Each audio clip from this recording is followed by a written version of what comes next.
Stay Tuned Sports welcomes you to the following presentation of a drunken degenerate watching the National Football League.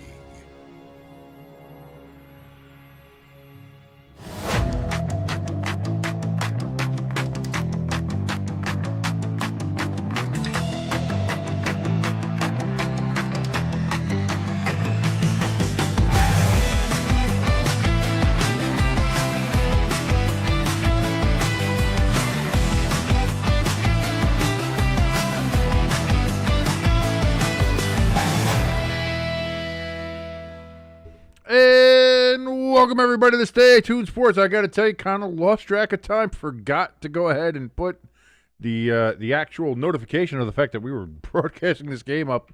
So whoopsies. Sorry about that, everybody. But it's your boy King hanging out with you here on this Sunday night as I try to get all the rest of these guys.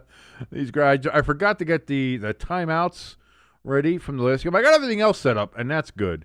But I forgot to get that. But thank you so much for joining us here on Stay Tuned Sports. Again, my name is King.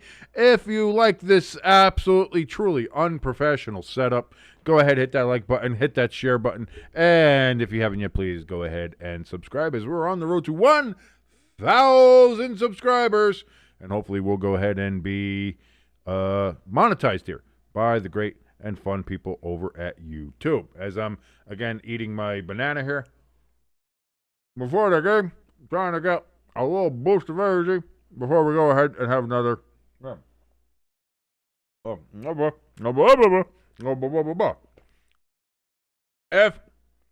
to help us out a little bit more directly, again, those are the three ways you can help for free, is to like, share, and subscribe. If you want to help us out a little bit more directly, we have a link for our donation station and our merch store up in the top of the chat and in the description below this video. You can go ahead and click on any one of those. You want to get your name in the ticker, donate more than $110, and you'll have your name in the ticker. Right now, it is Pecan who has his name in the ticker because he has donated $110. Donate more than that, you get your name in the ticker. But again, we will accept all and appreciate all donations. And, of course, we have our merch store in which we do have available our Fuck the Ref hoodies. Those are available right now in hoodie and in T-shirt form.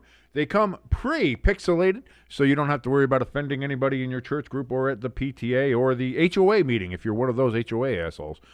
You can get that right now over at the Stay Tuned Sports merch store. Like I said, link is in the top of the chat and in the description. We also have this particular shirt, although you may not need it today if you're a Jet fan or have a Jet fan friend. The Jets Just End the Season shirt, that is also now available as well over there in the store. bit.ly/staytunedmerch. That's bit.ly/staytunedmerch to get either one of those, the Jets Just End the Season shirt or the Fuck the Ref shirt, that is available right now at the store. Thank you very much, ladies and gentlemen, for joining us. ELS is in the chat. How you doing, ELS? Great to see you. Thank you so much for joining us here. Again, yeah, a little late with the notification. Oh, wait, that was me. That's my fault. That's me. That's my bad. I take full odious responsibility for that particular screw-up. But we're still here. We're here. We have everything set up. Everything is right. Everything's ready to go as we're ready to watch the Steelers take on. Boy, those 4 o'clock games were something, huh? That was something. The Giants, of course, they blew their game. Hopefully that's the end of Brian Dable. Hopefully it's the end of Shane Bowen. Hopefully that's the end of Mike Kafka. Hopefully the Giants clean house. I'm hoping to wake up tomorrow morning and hear that the Giants cleaned house. We will see what happens. I might be up late tonight with my hot dogs and my feelings and my edibles and trying to deal with just life.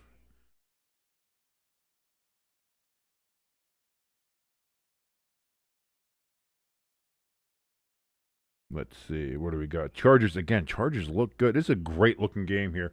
Steelers in the black helmet, white jerseys, and yellow gold pants.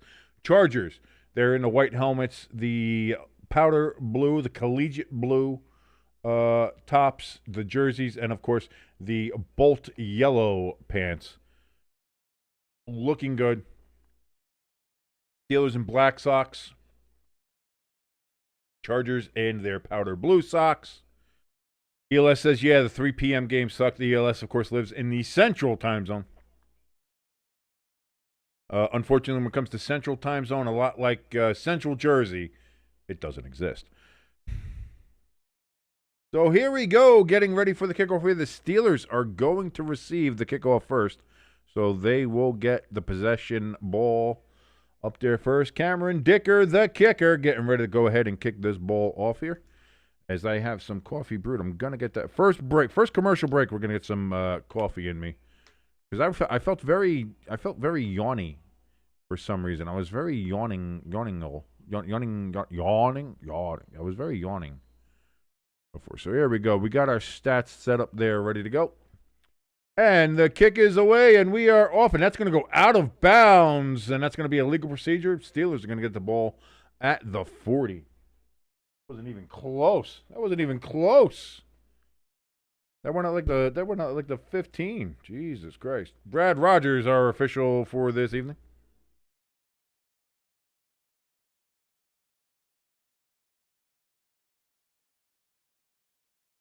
And Aaron Rodgers and the Steelers take the field.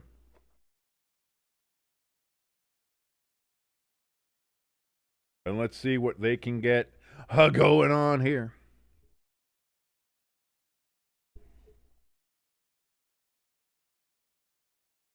Hey, remember when we were making fun of the Dolphins because they called the timeout with no time off the clock with 15 minutes left in the fourth quarter? Yeah, we shouldn't have been laughing at them. Oh, well, speaking of which, before this game even gets going, we've got a false start. So with 15 minutes still on the clock, offsides on the Steelers. Steelers' first play is a penalty. And just like that, before we even have any play from scrimmage, we have ourselves our first flag of the game. Crafty in the chat says, hey, the Chargers melting down already? No, not yet. Everybody else did. Jesus Christ. Scores today were a little nuts.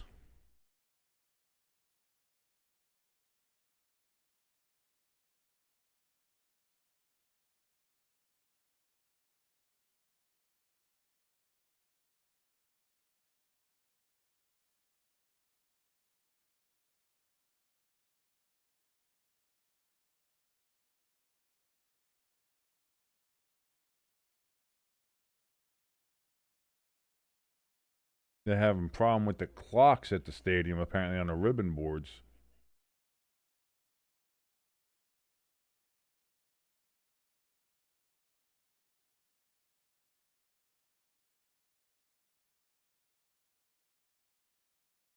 No idea what's going on. So the Chargers aren't melting down, but I don't know what's going on in the stadium, but I think we're going to get ready to go now. I don't know why the stream here on Peacock keeps on flipping out on me. I don't know why. Aaron Rodgers on 1st and 10. He's going to get it to Warren out of the backfield. That could have been a loss. It could have been a drop, and instead turns it to about a 3-yard gain for the Steelers. So 2nd and 12 upcoming. Crafty says this game is a shit fest already. Not off to a most inspiring start when it comes to our officials and officiating.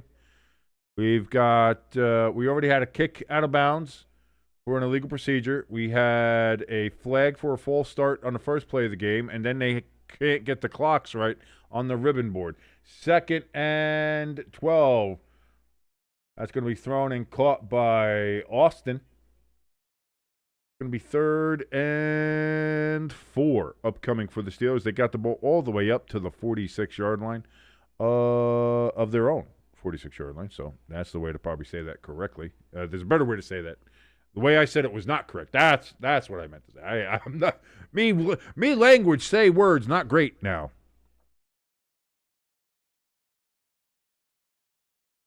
Crafty says I need to update the flag counter. Why is that? I already did. There's been one flag. Rodgers escaping pressure, looks, throws, incomplete. Was looking for Austin again. Could not find him. 4th and 4.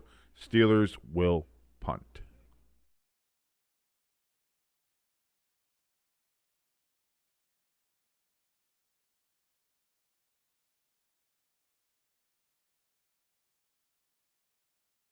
No, it wasn't 2 flags. There was only 1 flag. Oh, that's right. No, you're right.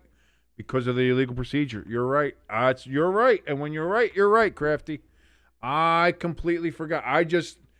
I'm so used to just the illegal procedure being a legal procedure, but you're right. That's a flag. It's the flag. And the punt is away, and the Chargers are going to fair catch that down on their 11-yard line. And that's where they're going to start. 1st and 10 for Justin Herbert. It's either you go real classy with the French way, the Justin Herbert. Herbert. Very nice, Herbert. Very nice. Or you go with the real rednecky Herbert. Got Justin Herbert out here. What's up, Herbert? Justin Herbert has a girlfriend named Madison. He hangs out with Madison, but he used to have a girl called Jezebel he knew out in the country, had some corn teeth. Forget it, King. This is Crafty Town. That's a good Chinatown reference, Crafty. Very nice. You're not going to find too many people that make a Chinatown reference in 2025, but here you are doing it. Very nice. Vidal has the carry there on 1st down. Only gets about 2 yards. Crafty says, I like to think of him as Mr. Madison Beer, which, by the way, what a great laugh. If I'm Justin Herbert, like Herbert's kind of cool or whatever, man, I would take her name on that one. Like, not to be like get into the whole gender roles thing or whatever, or any political loss of a yard on that play for the Chargers. Throw out of the backfield. Ends up short on that.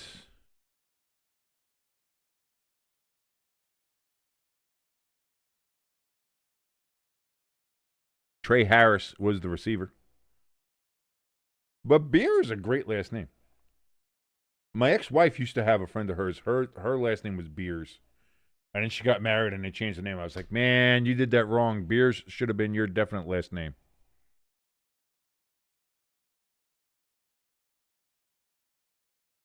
Justin Herbert looks, throws, incomplete. He was looking for that's that tight end they have, that real good one, right? Yeah, Oronde Gatson. He was looking for him and was unable to connect, incomplete. So it's 3 and out for both of these teams on their opening drives. Crafty, he's not the king of the jokes. He's the king of the dad jokes. He's got them all. He's pretty good. He's pretty good at what he does. So, love Crafty. He is. Oh boy, that was close to being blocked, but he does get the kick away. But it is a bad kick, and that's going to be all the way on the Chargers side of the 50, and they're still walking, and they're walking to the 45-yard line of the Chargers. So the Steelers have excellent field position. Crafty says, hey, every king needs a jester. Hey, man, listen. I did not that we're doing any of those power dynamics here. That's not how we, no kings. But here's the thing that people forget, like jesters and fools, like court jesters, court fools and stuff like that, were like they were like actually pretty high up on the scale, to the point where like kings went to them for advice on a lot of things, because fools were some of the only people that could get away with telling the king either bad news or like the truth and not getting beheaded for it. It's cool shit.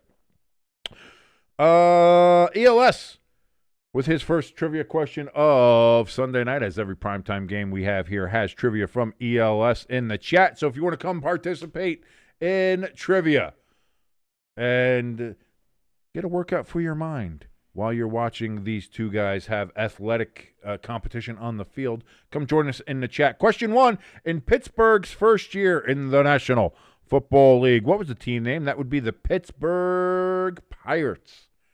Like many teams of the day, they took their names from the baseball team they had with just my New York Giants. That's why they're the New York Football Giants. And they still use that moniker to this day, because there was the New York Baseball Giants, in which they took their name from originally. Now, let's not forget, there was also a Brooklyn Dodgers. There was a New York Yankees.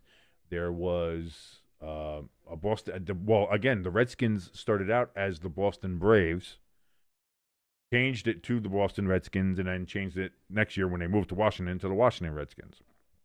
The Boston Braves moved to Milwaukee, became the Milwaukee Braves, and then moved to Atlanta to become the Atlanta Braves. So again, there's a genesis there from the Braves name. The Braves and the Redskins have a connection in their names there. So yes, but the Pittsburgh Steelers were the Pittsburgh Pirates for the first couple years of their existence, and then became the Pittsburgh Steelers. And then, of course, famously, during World War II, they merged with the Philadelphia Eagles for, I believe it was 2 seasons, and became the Phil Pitt Steagles.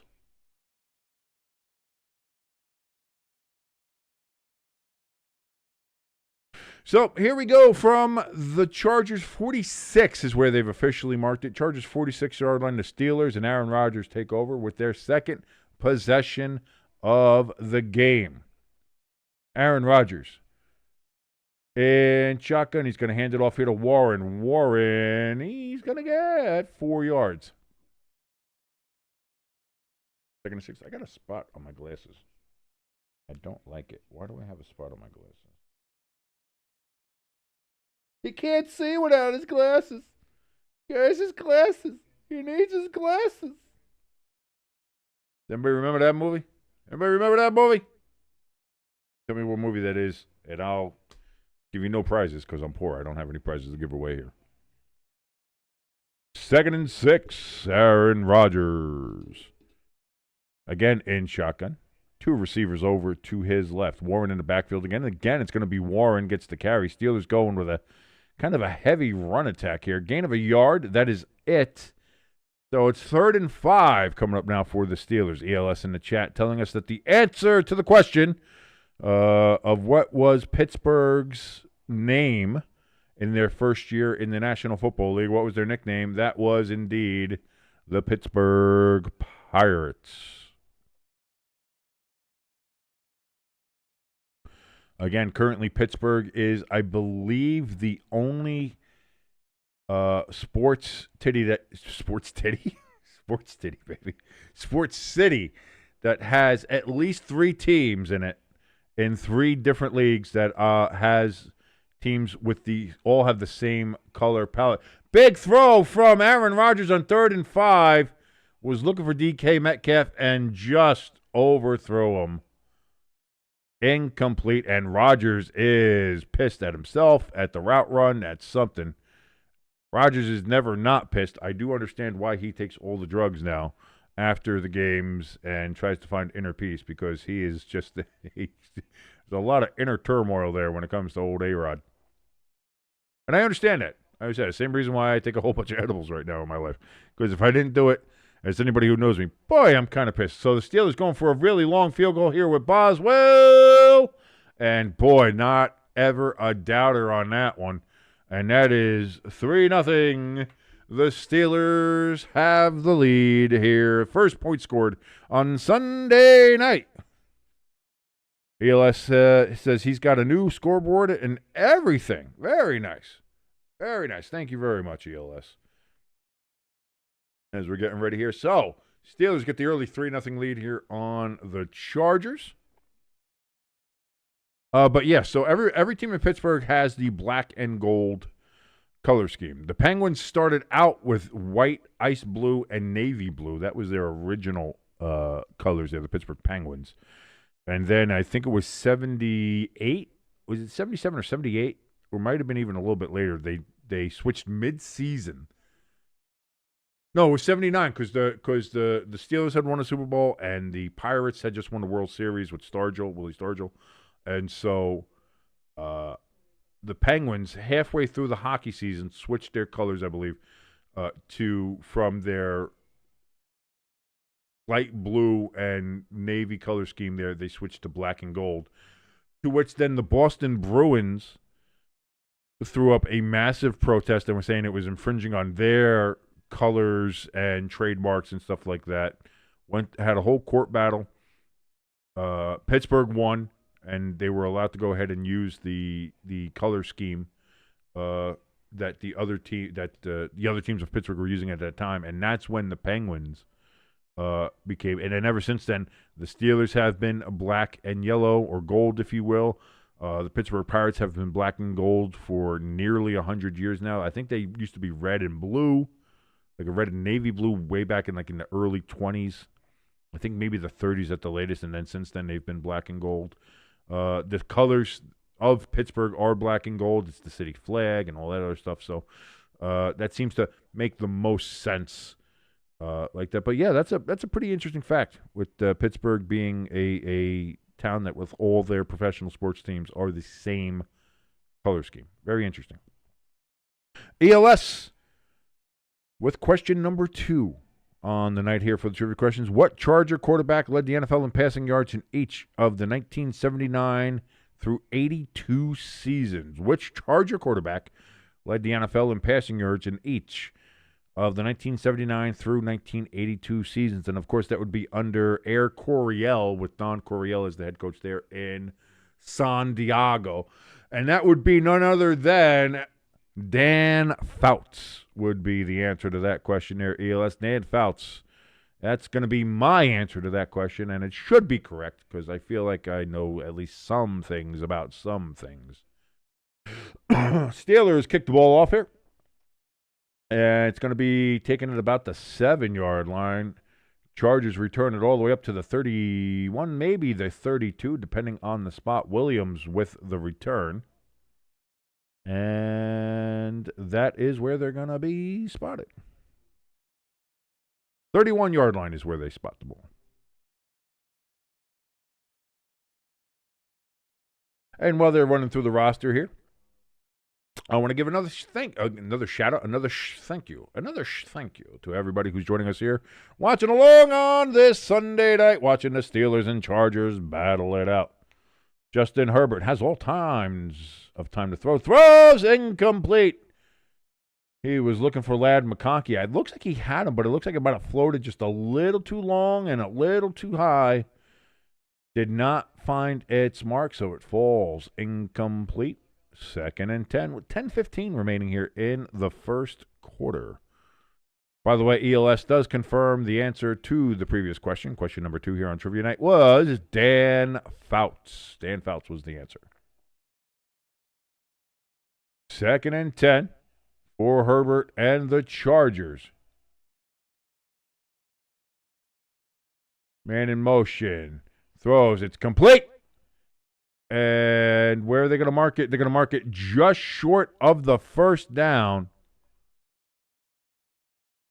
Quentin Johnston with the reception, and he falls just short of the first down.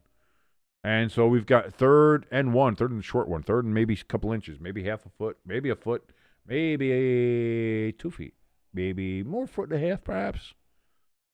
And it's going to be a sneak, and it does not get – Herbert is nowhere near. And it's going to be 4th and 1. As you can hear the rather loud and large Steeler contingent there at SoFi. Of course, SoFi, never really a home field advantage for the home team. It's always a home field advantage for the visiting team. No matter who's playing there, whether it's the Chargers or the Rams, whoever they're playing – usually there will be more of their fans in the crowd than either one of these teams. And so the Chargers are going to go for it again.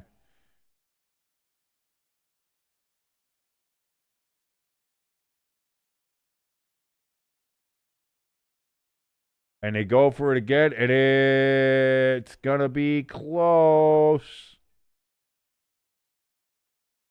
And it looks like it's going to be good by maybe just the tip, just the way she likes it. So the Chargers do their version of the tush push.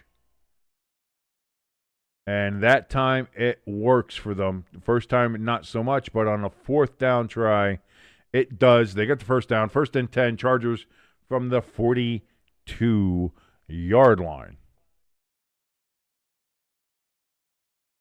Play clock under 3 seconds. Pitch out here after the snap, and that's going to be a yard gain for the Chargers there.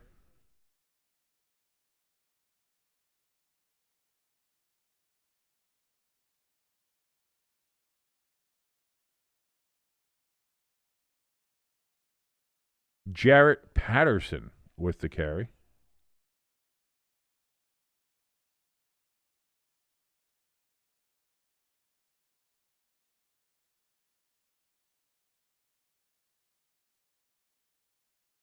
Second and 9, throws.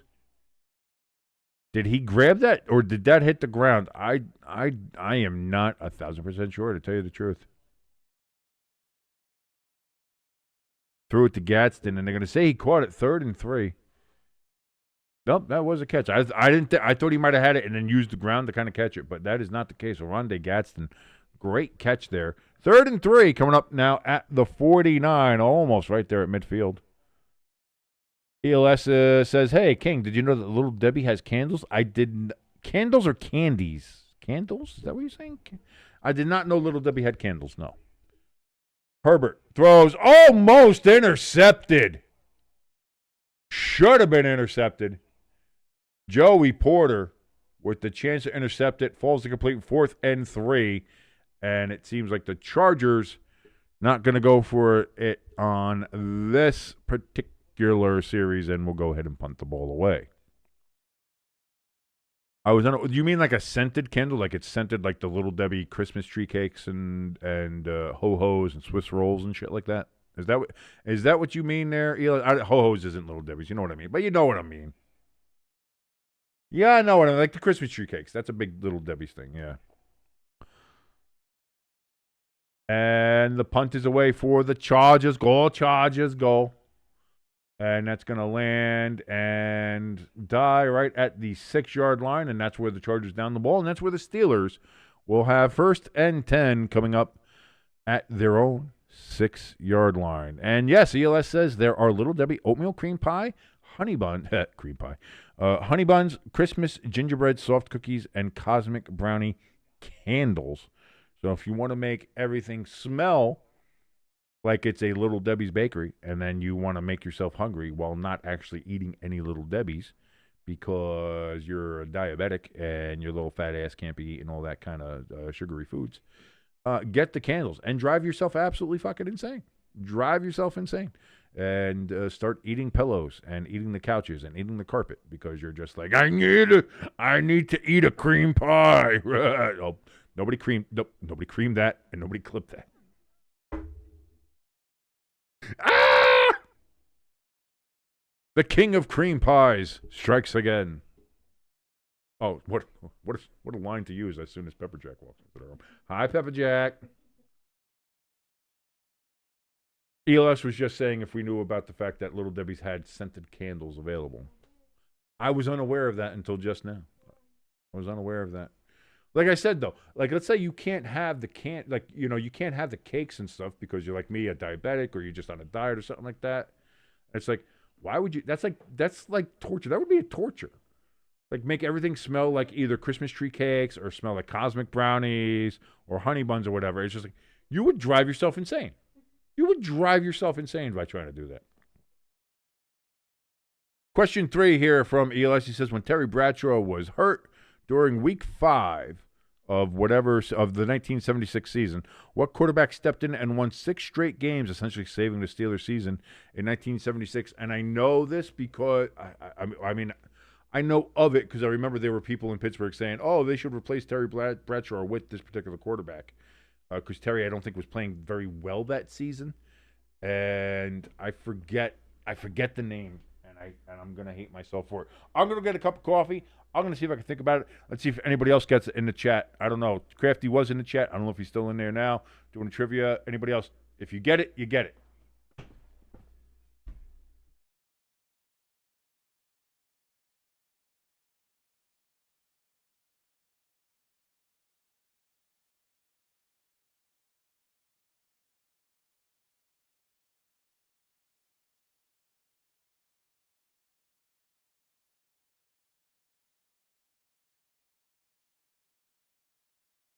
First and 10 for the Steelers. Rodgers under center. Going to pitch that, and that's going to be a loss of, they're going to say only 2, and that's a lucky. It's only a 2-yard loss.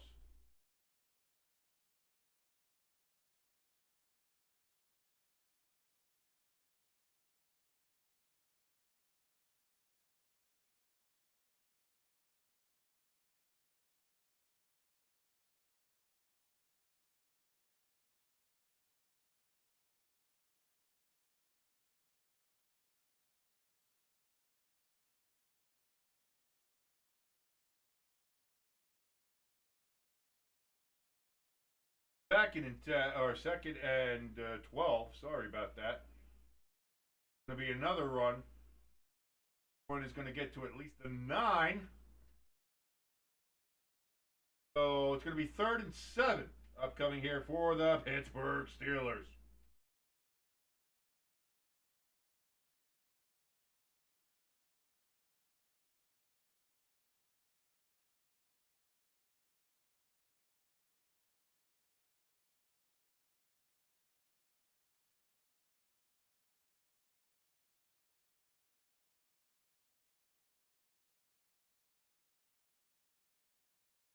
Oh boy, that's some real diner coffee there. That is some strong diner coffee. Rodgers, oh boy, he's running out of time. And then he drops the ball, and that's going to be a safety. Oh no, and ladies and gentlemen, we have a very unique NFL scoreline here. We have the Pittsburgh Steelers leading the Los Angeles Chargers 3-2 here in the bottom of the first inning. And now the Chargers will get the safety kick. Oh, me, oh, my, oh. So this all starts from obviously the punt that was downed at the 6. Then an immediate 2-yard loss for the Steelers on first down. Second down, they didn't get too much farther. And there on third down, Rodgers runs out of time, does a fumble in the end zone. Could have been a touchdown. Instead, it turns into 2 points, and it becomes a safety. And now the Steelers will kick off to the Chargers. Chargers go, Chargers go.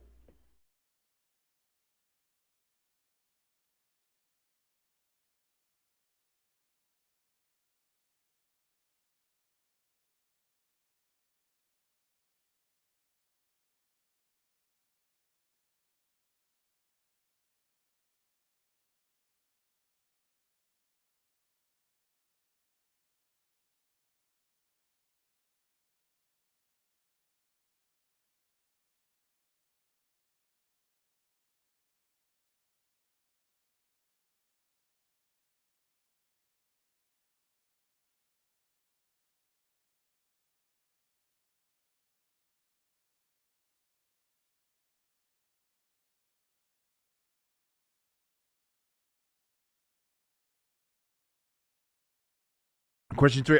I remember hearing the story about it, but I can't remember the quarterback's name.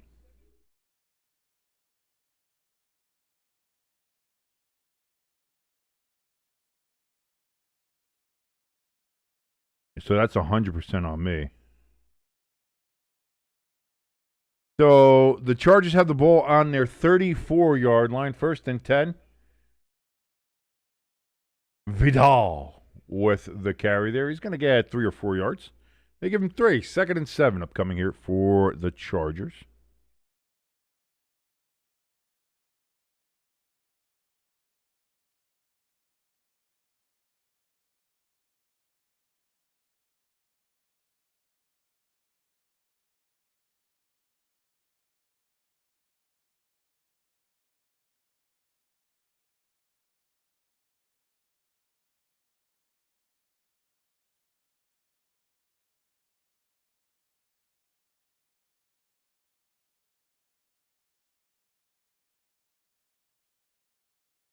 Justin Herbert. He's going to go ahead and run it himself.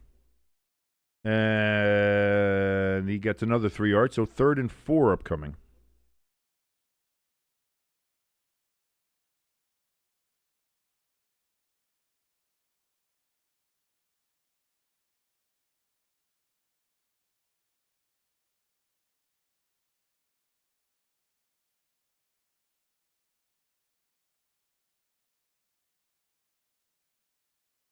So 3rd and 4, Herbert. Before we even get anywhere, we've got a full start on the Chargers. So moving them back, that's going to be the 3rd flag of the game. And so it'll be 3rd and 9 back at the 35-yard line.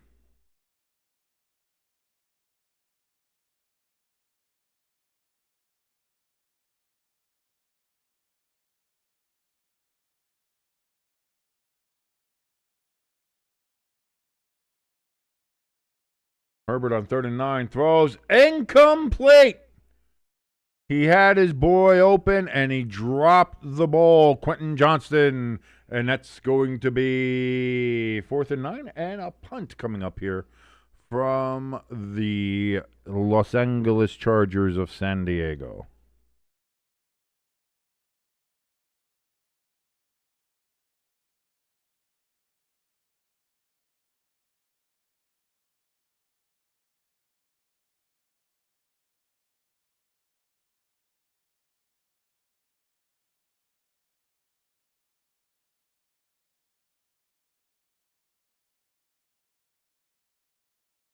High punt fielded at the 10, return to the 15, to the 20, down to the 21. And that is where the Steelers will start their next drive at the 21-yard line. Short of the 22, they didn't get to the 22, so I can't show the Taylor picture.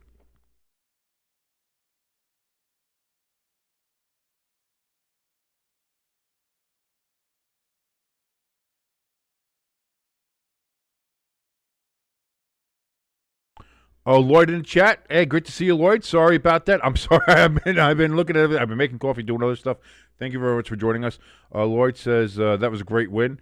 ELS is for the Lions. Yes, the Lions, they got a win there against the Washington football team of Redskin Commanders, who did not have again, the 4 o'clock games were not great by any stretch of the imagination.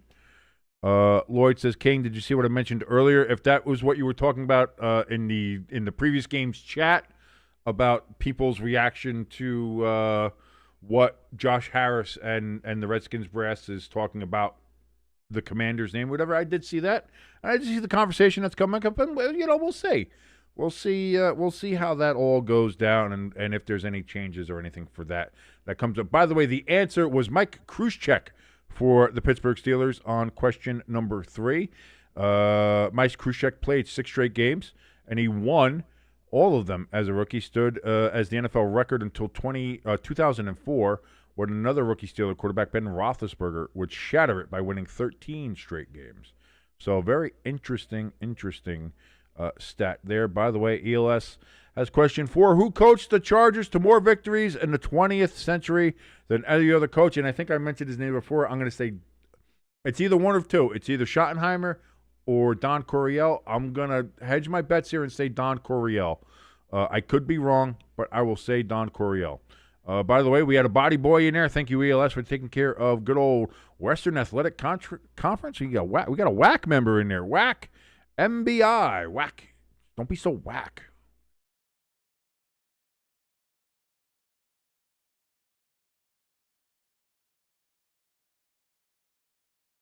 Yeah, I know. It's kind of, they're trying to go for like a whole nebulous thing there, Lloyd. I know. It's we'll see what happens when when things, we'll just see what happens. We'll just see what happens.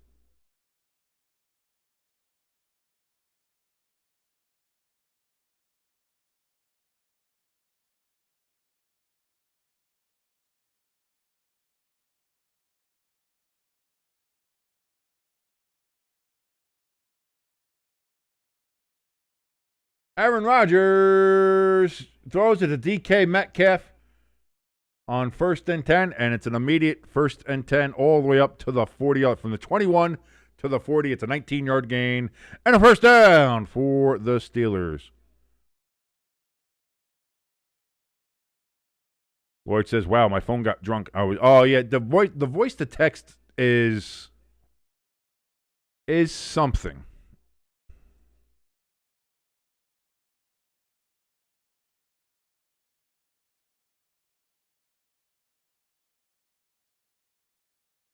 Warren, he's going to gain 4-ish yards there on 1st down, 2nd and 6 upcoming from the 44-yard line.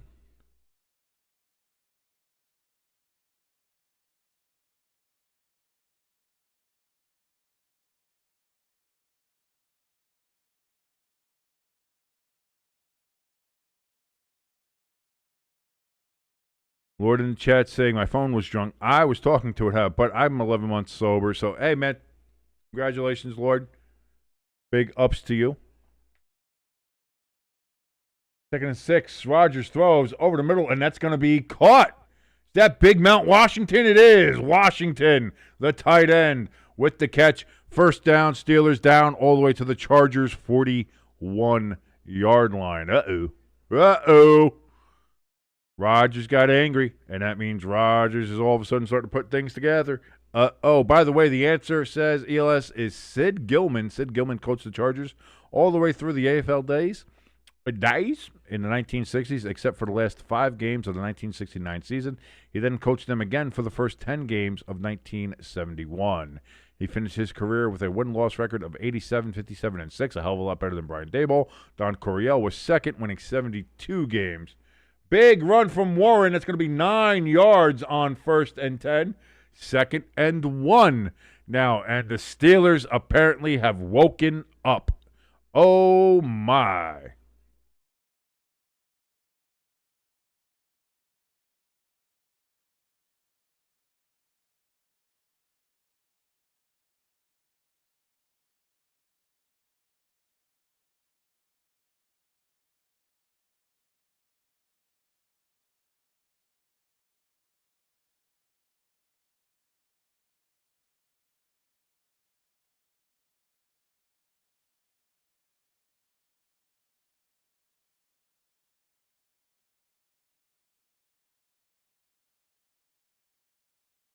.25 seconds remaining in the first quarter. The Steelers are going to take their first time out as apparently Aaron Rodgers not liking what he saw.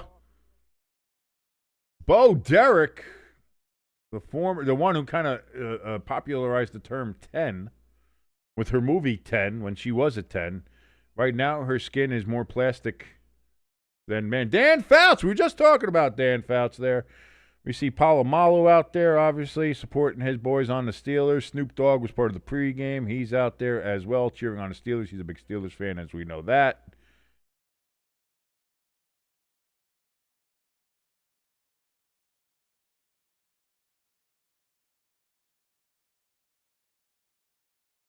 So now, 2nd and 1 again.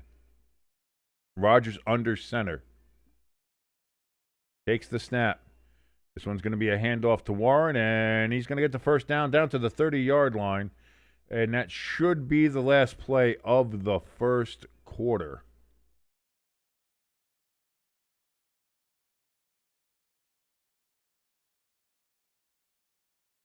Five, four, three, two, one, and there it is, ladies and gentlemen. The first quarter is done. We are on to the second quarter here at SoFi Stadium. The Pittsburgh Steelers leading the Los Angeles Chargers of San Diego 3-2 after the Chargers got a safety on the Steelers' previous drive.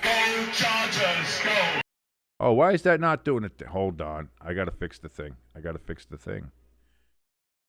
Why is that not doing the thing? I got to fix it.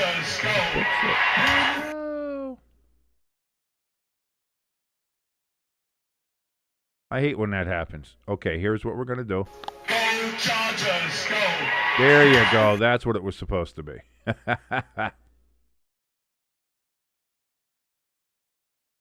See, we're fixing all this as we go along here. You know what I'm saying?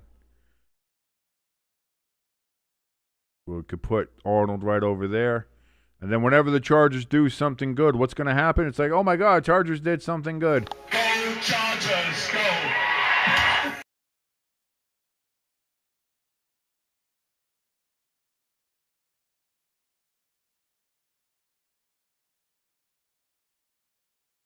Oh, that's a little too long on the fade on that one.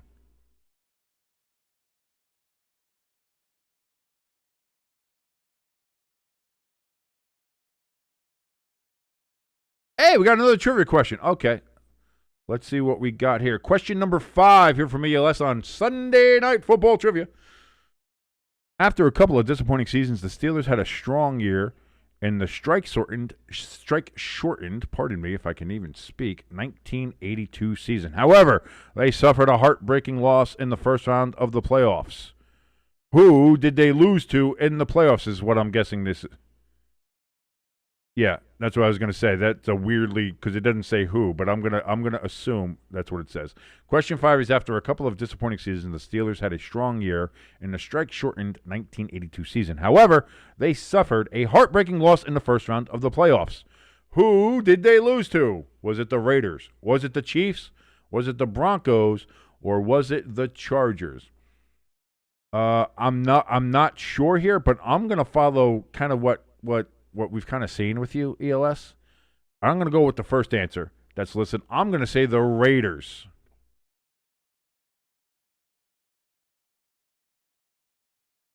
I'll say the Raiders beat the Steelers because, again, they have a lot of history in the playoffs anyway, and it just seems like that would fit.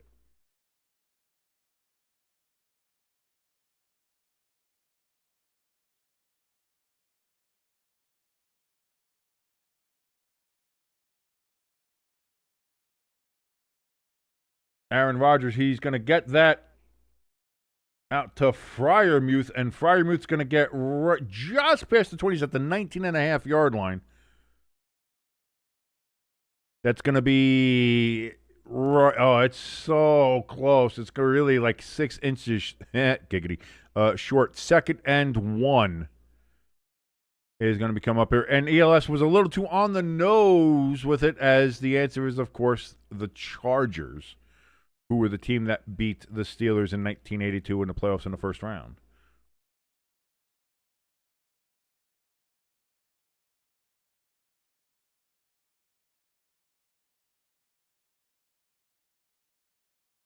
That's going to be a handoff. But, whoa, hold on. We've got a flag. We've got a flag. We've got a flag. Everybody needs to hold on because we've got a flag. Of course we do.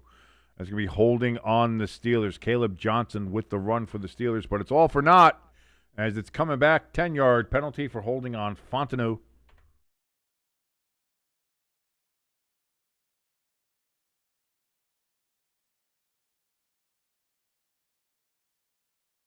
And so that's going to kick it back to a 2nd and 10, all the way back at the Chargers 29. Lloyd in the chat says, I think the NFL will be bringing back the Redskins name sooner than we think, if you consider the comments on the Twitter. And what now, here's the thing. I know the comments on Twitter are one thing. There's been a lot of, obviously, people saying, bring back the name, bring back the name. That's been pretty solid and consistent through the comments. But what ESPN report, Lloyd, and can you link that to me in the chat? That would be, I'm very interested to see that. So Aaron Rodgers steps back, looks, throws on 2nd and 10. It was a little high, but it is caught. Smith with the catch. He wasn't touched down. He was like, whoa, am I still getting it? And then he gets absolutely popped by 2 Chargers coming in there to make sure that he doesn't get up and that he is down by contact. Ooh, is that even a catch, though?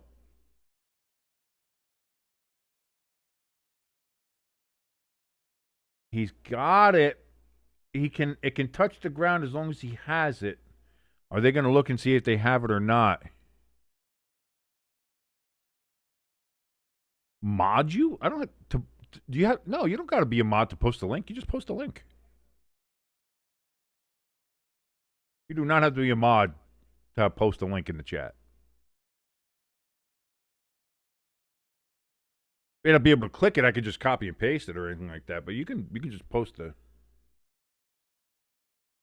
Or yeah, just put it in the Discord and I'll read it from there. That's the other thing too. You don't have to put it in chat. You can just put it in Discord.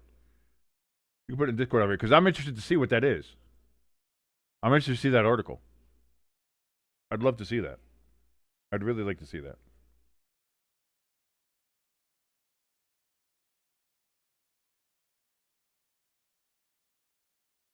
Well,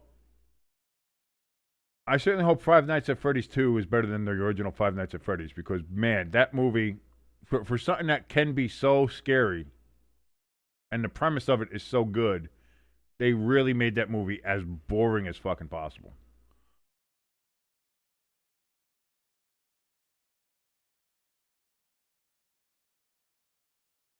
Well, to put a clickable link, but you could just put the address in and I can copy and paste. I've done that before. In other ones. I don't know. Maybe that's just, I don't know. I'm okay. Either way. Anyway, question number 6. Maybe I've just never posted in links into other chats before. I don't know. That could be me though. That could just be me. Who's leading the all-time series between the Steelers and the Chargers? That's interesting. That's an interesting question. It's a 50-50 shot because I'm not going to go ahead and try to look and see. I'm going to imagine it's probably the Steelers, especially there in the 70s. I'm going to say I'll say the Steelers. It seems like that would seem to be the case.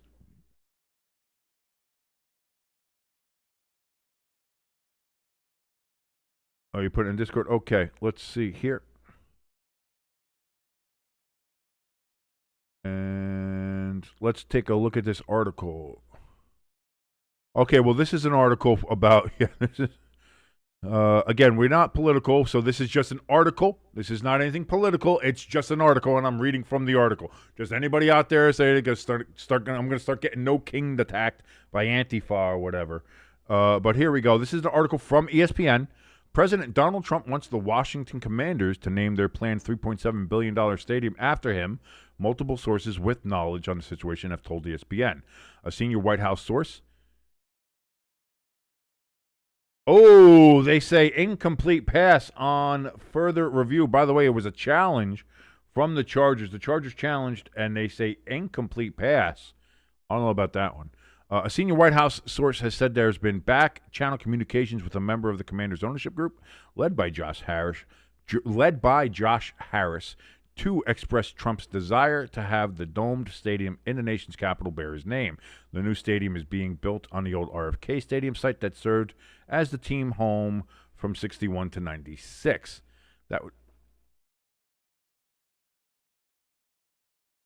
We'll get back to the article in a second. 3rd and 10 for the Steelers throw, and it's going to be caught, but only good for about 3 yards. So 4th and 7 now from the Chargers 27. I think the Steelers will settle for another field goal here. That would be a beautiful name, as it was President Trump who made the rebuilding of the new stadium possible, said White House Press Secretary Caroline Leavitt. On Friday via an email, Leavitt declined to answer additional questions, but the senior White House source told ESPN it's what the president wants, and it will probably happen.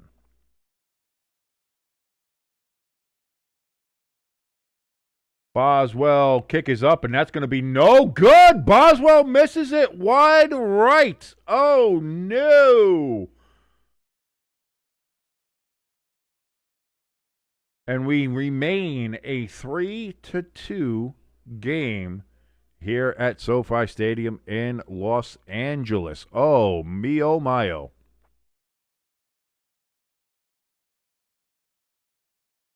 By the way, the answer to the trivia question was the Steelers do indeed lead the season series with the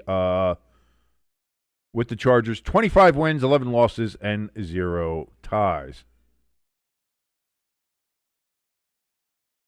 ELS says, wow, I know Boswell missing a kick that's nuts.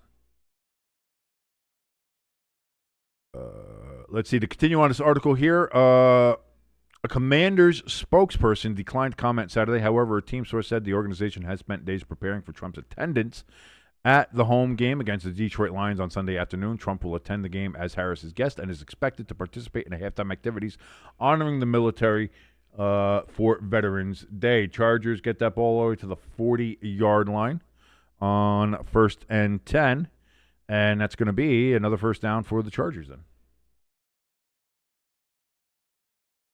I'm sorry, no, it's second down. Why is I thought he? Oh, that was listed wrong. Then yeah, so it's Chargers 2nd and 5 from the 40. Okay, never mind. They listed that weirdly. Herbert and shotgun, 2nd and 5. He takes a step back. He throws, quick release. Quentin Johnston, and now that's going to be a first down at the 48-yard line. 1st and 10, Chargers. A team source said that while the Commanders anticipate possible conversations with Trump about the new stadium during the game, there have been no formal conversations. The Commanders own the new stadium's naming rights, presumably to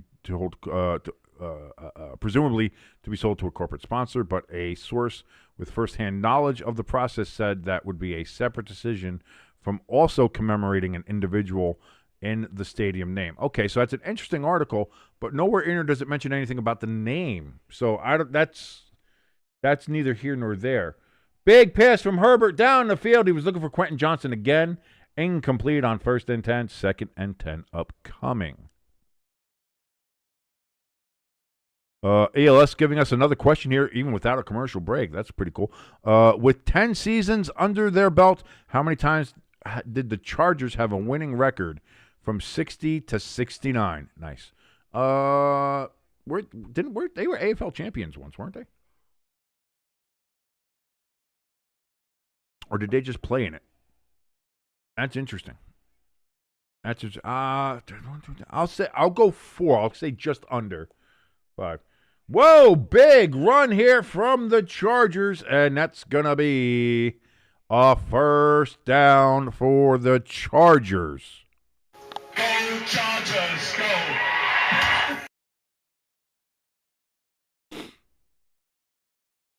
Crafty in the chat says, what if they change their name to the Washington Trumpians? People have already made the old Redskins logo with 2 guns and put Trump's head in there instead. I've seen that. People have done it. So it's there. It's out there.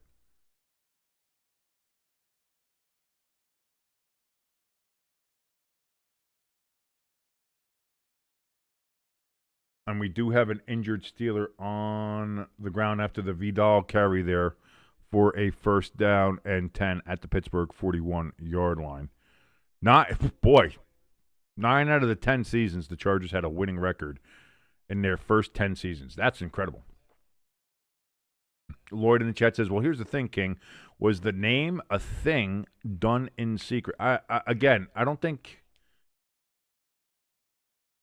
we're gonna see what's going on here. Like, again, I don't know. Like, is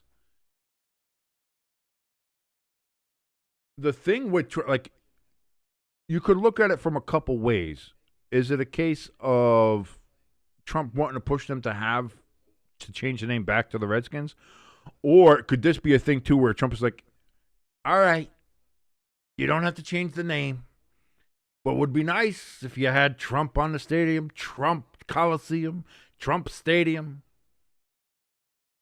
Donald J. Trump Stadium, DJT Stadium. That would be nice. It'd be great. It'd be the grandest stadium in the world. Grandest, beautiful, most beautiful. You walk in there and you're like, wow, what a stadium. Like, maybe that's the case. Maybe that's what we're looking at it happening. A little bit of backroom channel negotiating. Drop the request to get the name back, and we'll name the fucking stadium after you. That could be a thing, too. 1st and 10. And that's going to be caught for about, I thought that was 6. They're going to give them only 5 there. 2nd and 5 coming up from the Pittsburgh Steelers 36-yard line.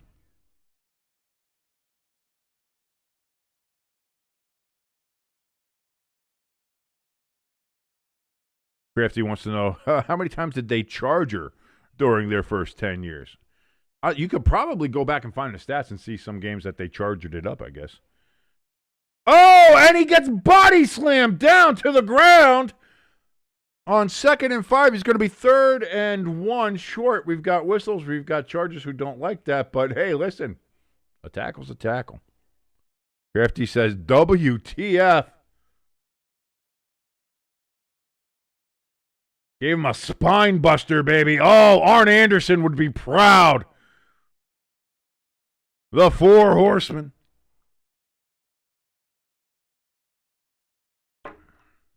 And actually, it's going to be 3rd and 2, not 3rd and 1.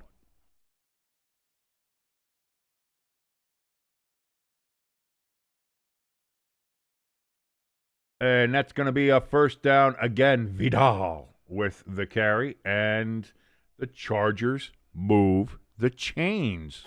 Go Chargers, go!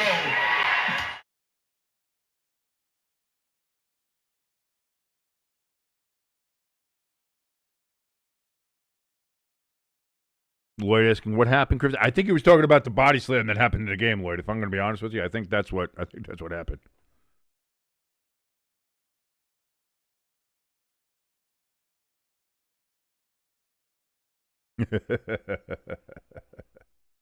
Chat's lively. If you want to come join it right now, it's open. It's live. Oh, Herbert. He looks like he was going to throw it, pump faked it, but now he gets sacked by the Steelers. But too bad your ass got sacked.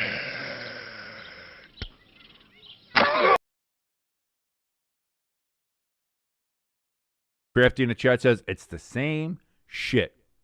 Every time. Steelers are in primetime, ugly plays, and deliberate fouls. But it wasn't a penalty. He fucking body slammed his ass, and there was no call on that, so.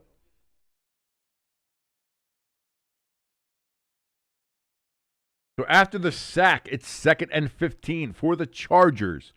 8:27 remaining.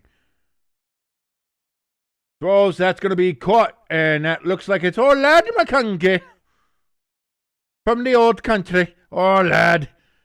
Laddie McConkey. And a first down for the Chargers. Faith and Bagora. Crafty says there was a dirty attempt to take Herbert's legs out there, too. I didn't see that. I don't know. Maybe I'm just blind. I might be defense blind. I'm very partial to the defense. I really am. I kind of just grew up as a defense guy. Herbert, 1st and 10. Throws. Oh! He was looking for his tight end there and was unable to connect. Drops the ball. Incomplete. Oronde Gadsden unable to bring it in. 2nd and 10. From the 14-yard line for the Chargers.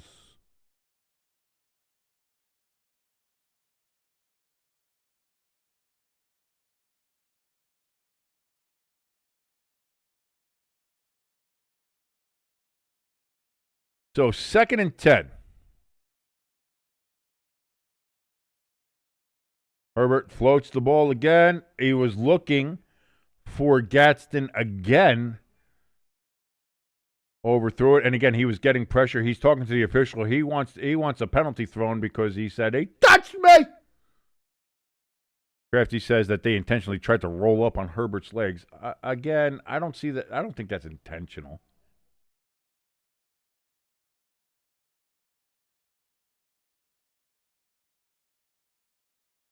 Hit him in the thigh. Like, come on. Stop with the whole, stop. They got to stop babying these people.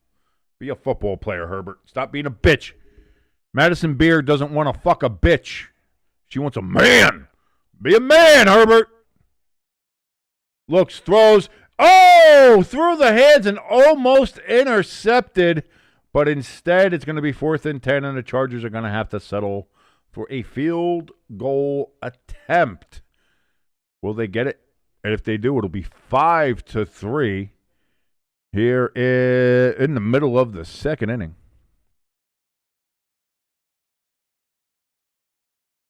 I don't think again,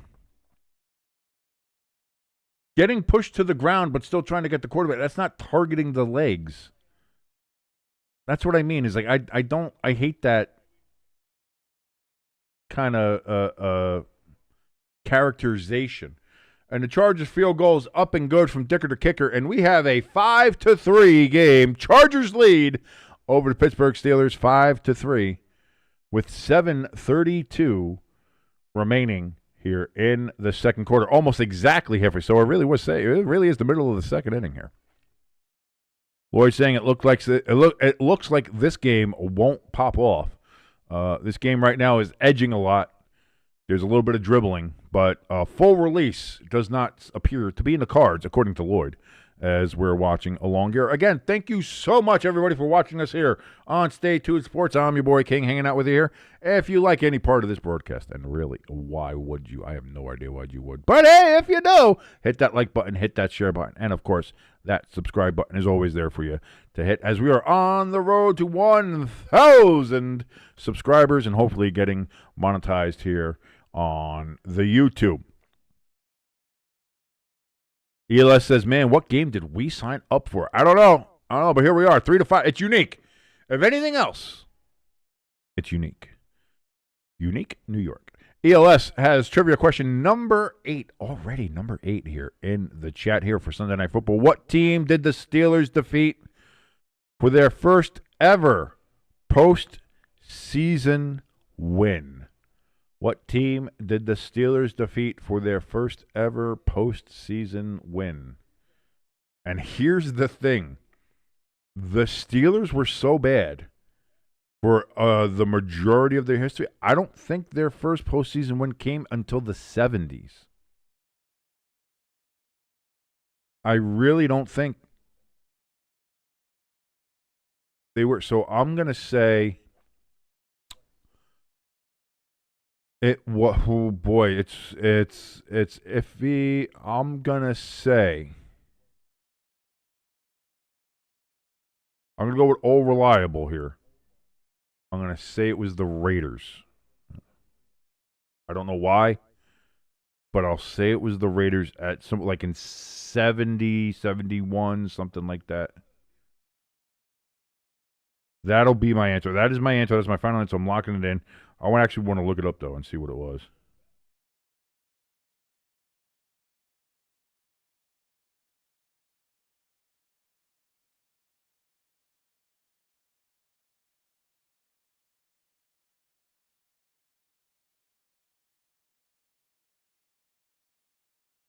Lloyd in the chat, he says Raiders as well. Lloyd says 70s for sure when people started to respect them. And ELS says, indeed, the answer was the Oakland Raiders. That was it. The Steelers were so bad. They were founded in 1933, and their first ever postseason victory didn't come until 1972.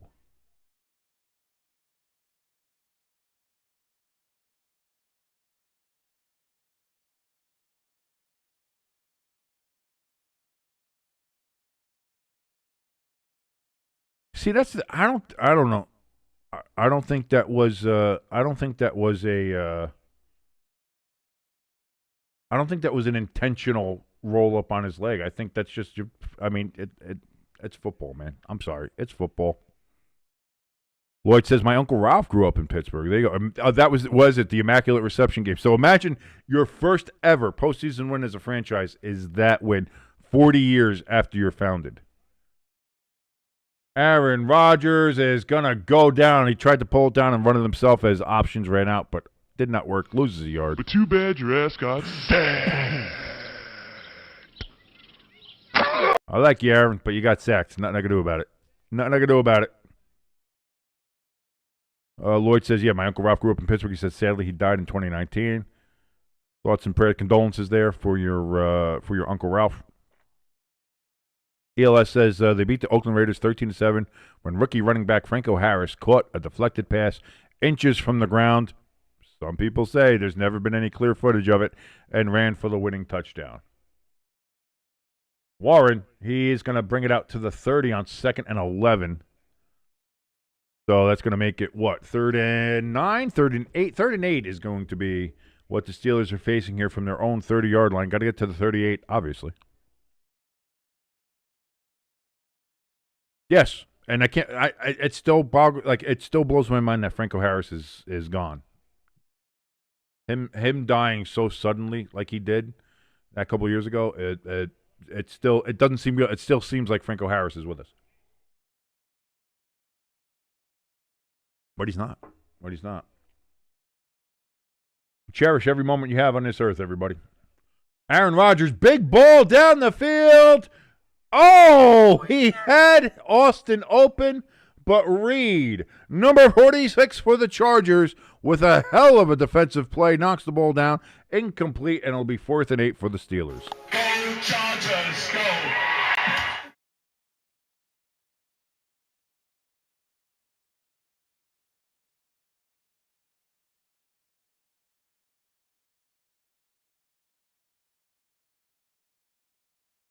And the kick is away for the Steelers. And it's going to go down to the 18-yard line where it's fair caught by those same Chargers. Yeah, 5:49 left to go in the game. No, that's incorrect. It's only the second quarter. I need to drink more coffee because I am kind of tired. Oh, yeah. They have when you go into Pittsburgh's airport, apparently there are 2 statues they have there when you go into Pittsburgh Airport. One is of General George Washington, founding father of these great United States of America. 2, Franco Harris. That just lets you know where Franco Harris is on the people scale in Pittsburgh. George Washington, founder of the nation. Franco Harris. Right there. Pardon me. Question 9 on our Sunday Night Football Trivia, as ELS does for every primetime game here. Sunday night, Monday night, and Thursday night, ELS provides us with trivia questions in the chat. If you want to come participate, come on into the chat. Let your answers be known, and we can get going here. And you can win a lovely prize of being pride. Having a prideful pride about being that. Not, I don't know, you could be that pride too. I have no idea. I don't mean that pride.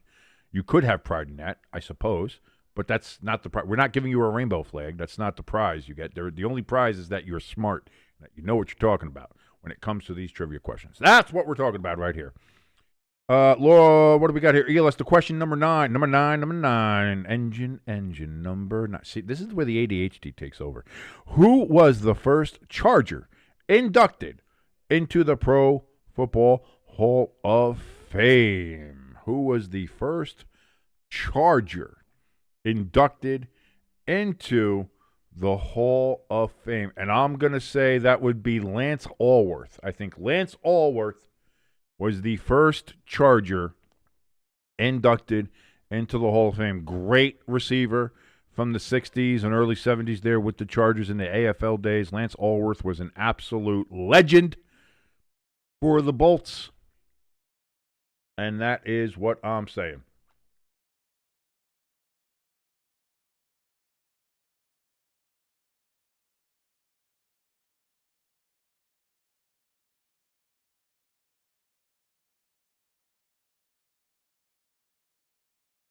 Lloyd says LaDainian Tomlinson was his answer.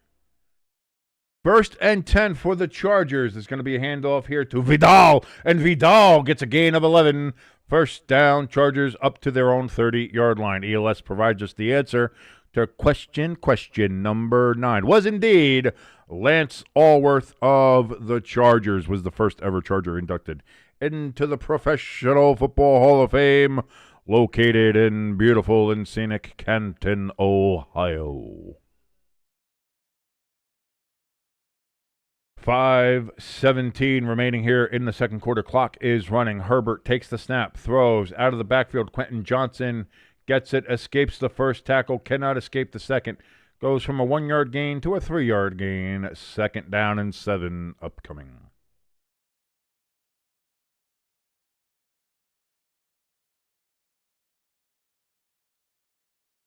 Lloyd says, I'm surprised King isn't having flashbacks of the 2000s because that dude could. Oh, what, LaDainian? No, LT could do it.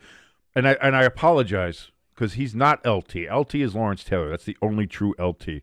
LaDainian Tomlinson, though, was a hell of a runner.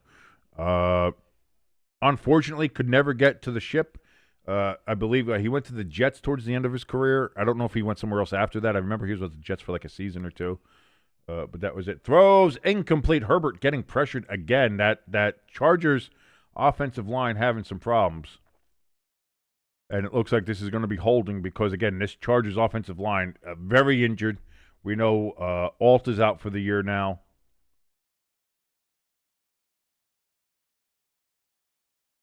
Chargers. Bozeman, number 75, gets called for the hold.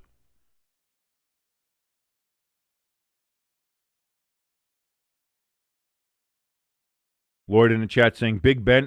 I remember watching Big Ben with Miami of Ohio. I used to watch Maction. Oh, I mean, who doesn't love Maction? Especially, on, lonely Tuesday nights and Thursday nights during the fall. You might not have had a woman there for you. You might not have had friends there for you. But Maction was always there for you. So on 2nd and 17, Vidal's going to get damn near all of it back. Jesus Christ. It's going to be 3rd and what? 3rd and 4, I think it's going to be. Indeed, 3rd and 4. So it goes from 2nd and 17 to 3rd and 4. Chargers picking up big chunk plays here. And yeah, dude, Big Ben was something. I wouldn't want to be in the bathroom alone with the guy, But, boy, on the field, he could really sling it. Oh, Herbert gets sacked again!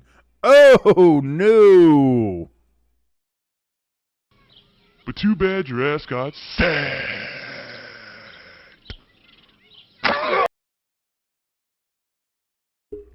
I loved watching those back. And I remember seeing Big Ben. I was like, man, I think the Giants, that'd be really cool if the Giants got him. Obviously, in that draft, the Giants ended up getting Eli, and then Big Ben went to Pittsburgh. And, you know, the big trade there with the Giants, and, you know, the Giants get Eli, and the Chargers get Rivers. And, like, that was a hell of a quarterback draft, by the way.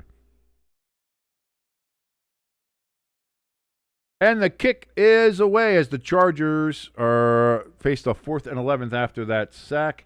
3 minutes exactly left on the clock. The Steelers get the ball.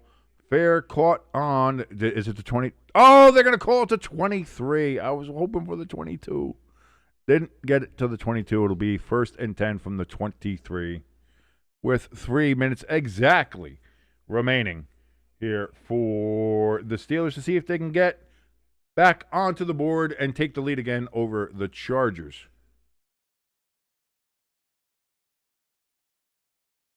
Yeah, well, again, you got to remember the Chargers were kind of in a weird situation. He didn't like the coaches out there. The ownership, like Spanos, again, I don't think he liked Spanos either. Spanos was kind of a, you know, he still is kind of ask anybody in San Diego what they think about the Dean Spanos in the past and just the Spanos family in general.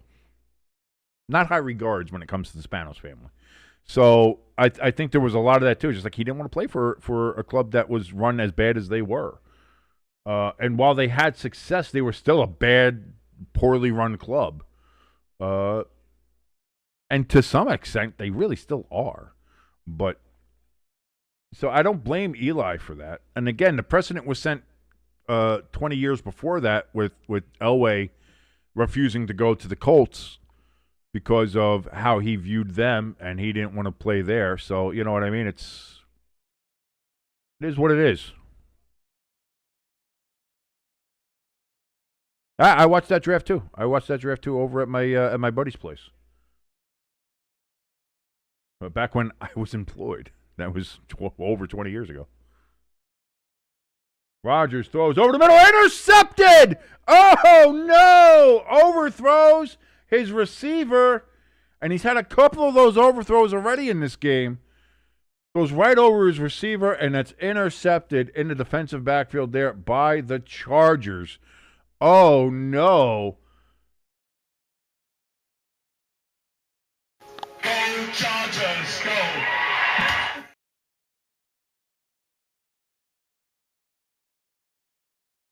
Oh, you were 6 years old when that draft happened? Oh, Jesus Christ, Lord. Make me feel old. Make me feel old. I mean, I am old, and I do feel old, and my bones hurt, and my hips don't work. But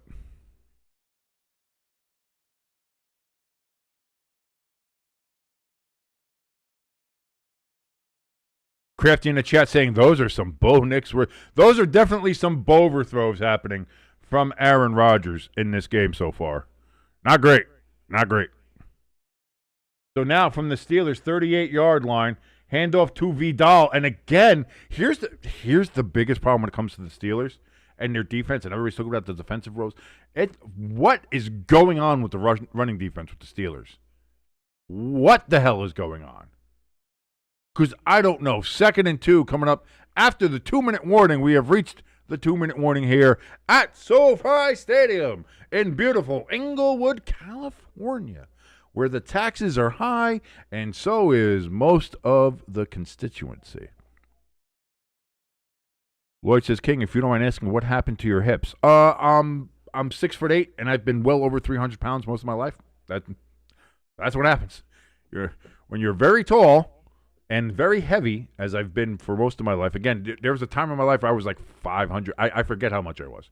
I was well over 500. There wasn't a scale that could measure me. So I was like, I like to say the last measurable account I had back then, so we're talking like 2000, 2001, somewhere around that area. Like from 98 to 2001, somewhere around that area, the heaviest I got was probably somewhere around 550. I was probably around 550. Because I just ate myself into. I was in a real bad place. Got real down. I hadn't quite discovered alcohol yet, and I was a bouncer at a bar. I had just turned 18. I was a bouncer at a bar because I was very big. I was a large presence, so they stuck my ass at the door. I'd make a couple $100 a night working as a bouncer. I would take that money and immediately just spend it on like fucking Popeyes and McDonald's and all the junk food you can imagine, and just ate my feelings up. And before you know it, who knew that eating a shit ton of junk food will turn you into a 550-pound fucking behemoth? So there was that. But then even when I did lose a lot of that weight, I was always somewhere between like 300 and 350 for most of my life. Over the last about 7 years now, I've been down between like 275 and 300. I kind of oscillate between that. So that's obviously a lot better. It's a lot better place to be. But yeah, I'm just very large. And very large people have a problem with all their joints as they get older, especially if you were heavy like I was. And still am. I'm still a fat fuck, let's be honest. So yeah, man. That's just it. No, not a work accident, not anything like that. Just got bad knees, bad hips, especially the left side. Left side's really bad. Question 10 here from ELS. He says, this is a quote from a player to Myron Cope, legendary announcer from the Pittsburgh Steelers. This is the worst case of turf head I have ever had. Who said that? That sounds like something that Bradshaw would say. Because especially suffering from concussions like he did. So I would say that. Anyway, 2nd and 2, coming out of the 2-minute warning. It's going to be a gain of about 4. And it's going to be a first down for the Chargers. Actually, 5 yards. It looks like they gave him. So they're down to the Pittsburgh 27-yard line.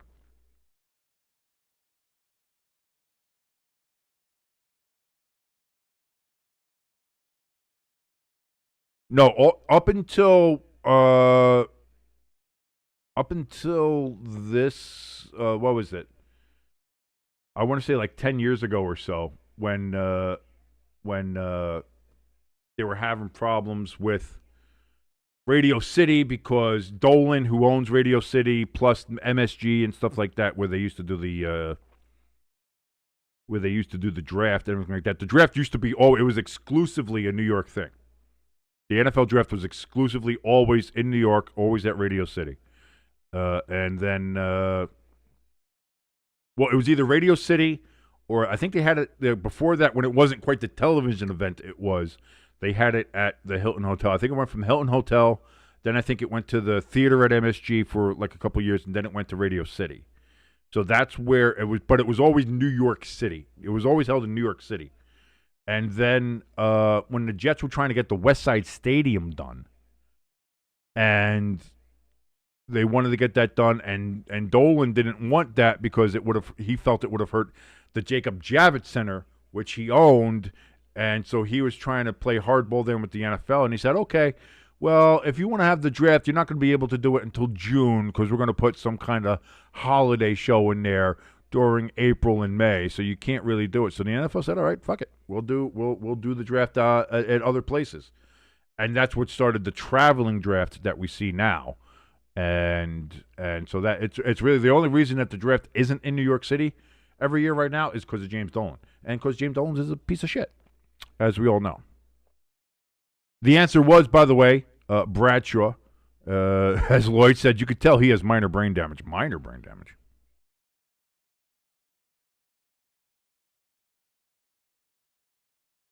Lloyd says, "Oh, I thought in 2006 they showed a White House for a draft." No.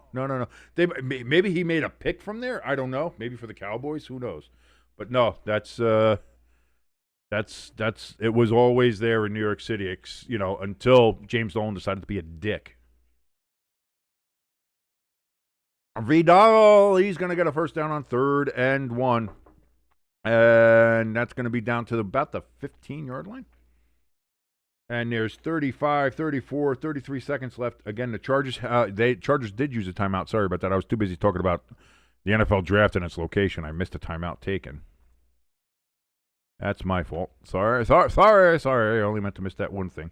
20 seconds remaining. Herbert Steps back, looks, throws, and incomplete. Keenan Allen, the intended receiver.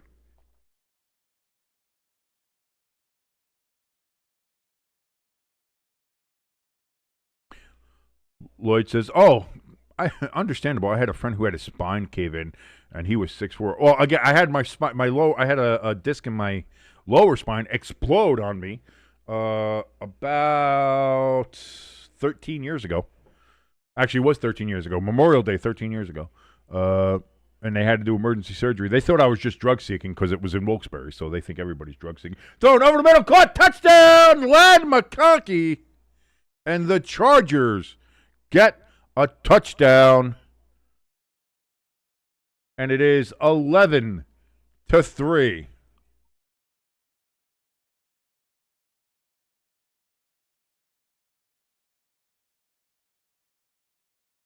The extra point will make it 12. Or if they go for 2, to make it an even 13 and a 10-point lead against the Steelers. 12 seconds remaining. They're just going to go for the extra point. Oh, I didn't put and the kick is up. And it is indeed good. And so it goes from 11-3 to 12-3. The Chargers now lead over the Steelers.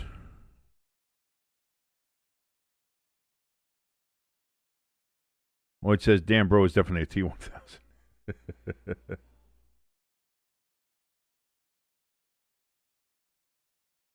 Herbert. Again, the Chargers offensively have looked better, I think, so far. In this game, they've been able to move the ball. Again, there's been certain situations, either penalties, drop balls, things like that, but they've looked better. The Steelers' defense cannot stop the run to save their life. They are a wet toilet paper roll of just the softest 10-ply I've ever seen in my life. I don't understand what is wrong with this Steelers defense. But, boy, I was like, maybe they woke up. Maybe that Colts game last week. That just shows you the game last week wasn't the Steelers finding themselves. That was the Colts screwing up. That's really what that was. Chargers kicked the ball off here.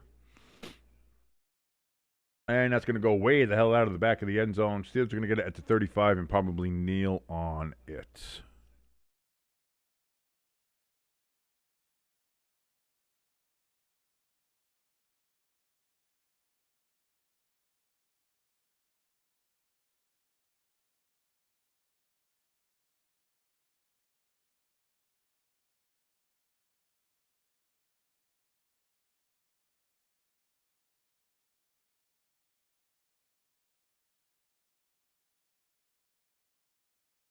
Lloyd says, King, if you get prosthetic legs, can we call you Vader? Don't put that evil on me. I got the diabetes enough. I already worry about the amputations going on. I don't want that.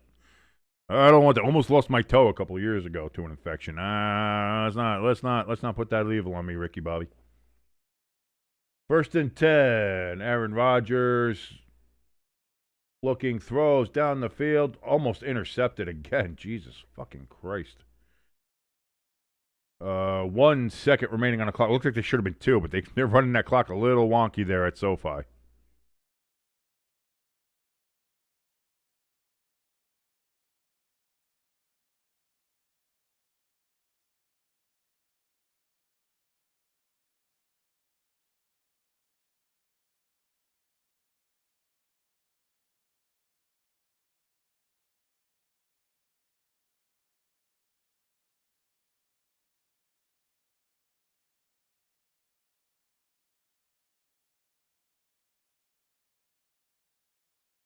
Four seconds. Steal again. Incomplete pass. Oh, they had put more time back on the clock. Okay. Because I think even the refs were like, clock's being a little wonky.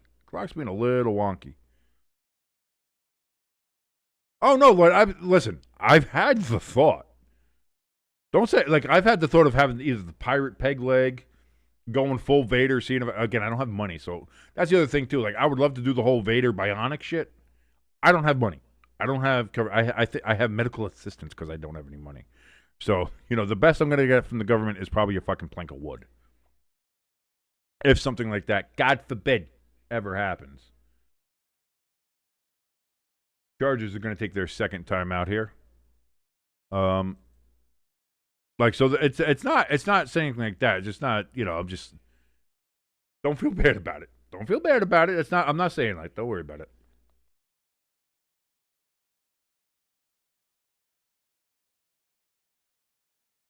But I've thought about it.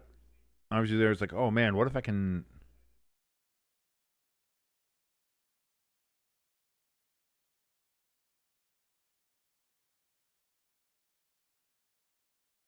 I thought like, man, what if they can get one of those? Like they have those. They're always testing like those new army power suits and shit that they have the guys wearing, almost like power armor. Like, plug my ass into a fucking power armor suit. I'd work that. So last play is going to be a throw and catch for like really nothing. Wilson out of the backfield gets it, and it's good for like a first down. Good for just stat padding there. No reason for that. But there it is, halftime. Chargers are going to get the second half kickoff, by the way, as well. Steelers, boy, they got to figure something out as I just punch my phone into my keyboard for some fucking reason. And we've reached halftime. The Chargers 12, the Steelers 3.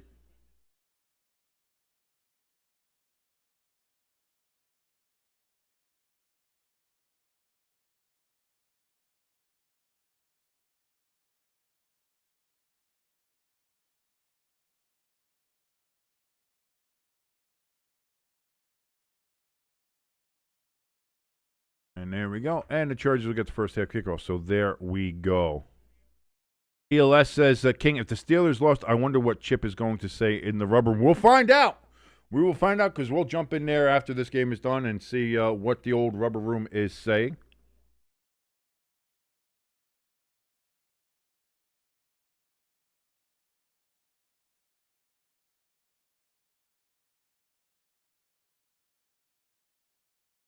Because I'm interested to see, how they're going to list everybody. But again, and I'm hoping I wake up tomorrow morning to the great and glorious news that Brian Daboll and his staff has been fired. What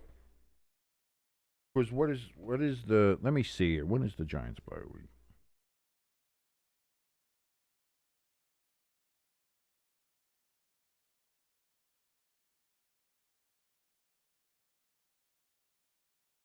Oh, the Giants don't have a bye week until week 14. Jesus Christ. Can we just fire him now? Can we just fire him now?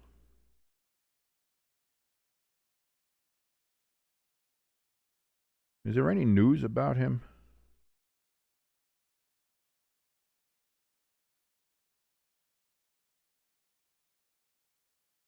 Well, it says likely not, to be honest, King. I certainly hope so, but we'll see.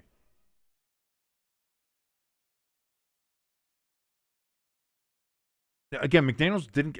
When did he get a contract? He didn't. I mean, he's gonna be fired at the end of the year. Like he's not. He didn't get extended in the middle of all this shit. Which, by the way, though, hell of a win for the Dolphins today. Again, you see them play that game that they played against the Ravens, and you're like, wow, boy, that team's bad. And then you see him play the Bills, and they fucking blow them out. So go figure.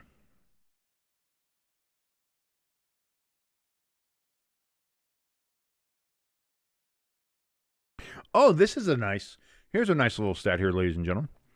Against the Cowboys, the Broncos, and the Bears, the Giants had a 92.3%, a 99.3%, and a 96.9% chance of winning late in the fourth quarter for each one of those games, respectively.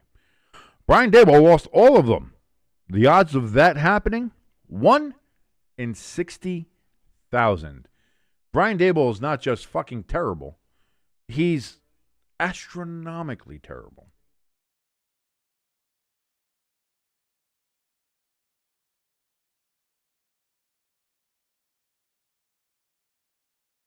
People on Twitter, I think it's become beyond obvious that Brian Daboll ruined Daniel Jones.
Which is, hey, you know what? That's like it's the Dolphins. But yeah, I don't know about that.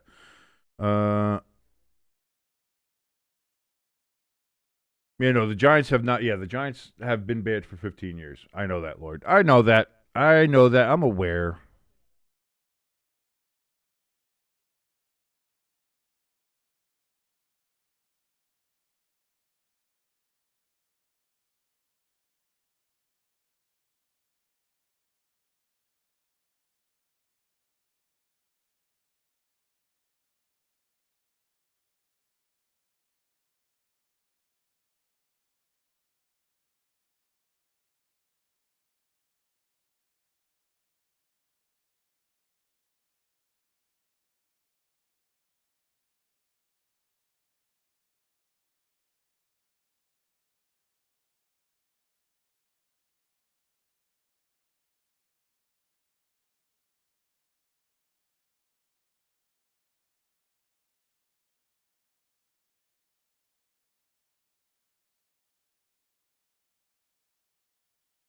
I don't understand how Dable is still employed.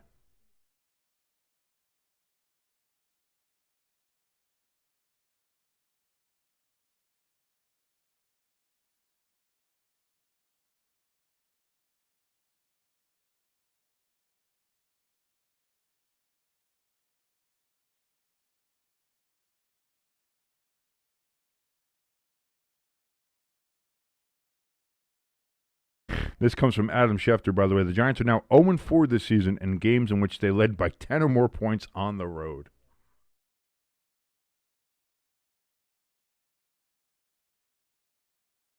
King, ELS in the chat says, King, by the way, I signed up for free therapy to yell at Daboll.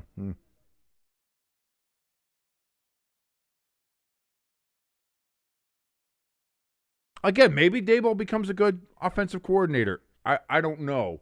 People tried to say, oh, he fixed Josh Allen. He didn't fix Josh Allen. Josh Allen fixed Josh Allen. Brian Daboll didn't do shit, clearly. If anything, Brian Daboll ruined Daniel Jones, is what we're seeing. And he was trying to ruin Jackson Dart. Got to get him out of there.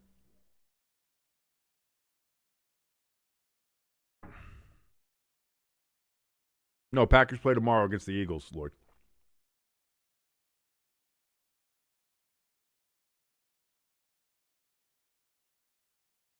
I think McDaniels would be a good offense. I wouldn't mind Mike McDaniel being the Giants' offensive coordinator. I wouldn't mind that. Whatever next regime happens. But, something has to happen here. And like I said, we had those, we mentioned the 3 games where the Giants had over a 96% chance of winning each one of those games and still lost. They've had 10-point leads in 4 road games this year and lost all 4. These are historically bad numbers for a team that has been historically bad for the last 15 years. The Giants have been bad, and this year they're even more. At some point, you have to realize. And I know what people are going to say. Well, what is it going to do this year? It's not going to do anything for this year. I understand that, but the point is that you're letting the fans know you give a shit. And again, Daboll should have been fired last fucking January. He should have been fired. He should have been fired in January. And we're still having these same conversations. And now we're sitting here at week 10, 2-8, which is what I said in the beginning of the year. I said that the Giants end up at 2-8 week 10, 3-7, 2-8. He's got to be fired. And here we are at 2-8, and we're 2-8 because we've lost 3 games in the fourth quarter where we had 96% chance or better of winning in each one of those fucking games. And plus, we've lost another game on the road where we had another 10-point lead. We've had 4 road games in which we had a 10-point or greater lead, and we've lost those games. We haven't won a road game in over a calendar year. And we're having the same conversations every fucking week. And there's still people out there that are going to say, give Daboll a chance. I like Daboll as a coach. What has Brian Daboll done as a coach that makes you like him so much? Outside of trying to murder one quarterback and now trying to murder another one. This is the second time Jackson Dart has had to go in a concussion protocol, And this time, he didn't get cleared.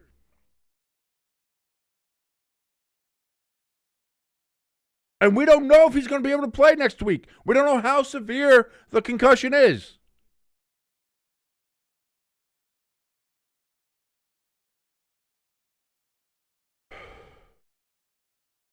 It's just, I mean, you have enough of the evidence in front of you. You see what is there.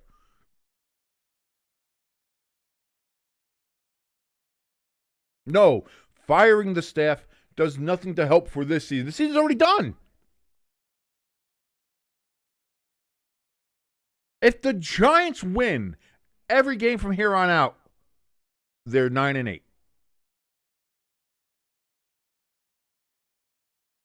If the Giants run the table, they're 9-8 and probably still miss the playoffs. So the season's done. It's not a case of, oh, well, the Giants still got to. No. What you can do is tell your fans, I see that there's a problem. There's been a problem for a couple of years, and I'm finally going to do something about it, letting you know that there will be a new regime next year, and we will get more people in on this, and we will work on this, and we will get it done, and we will try to get it right.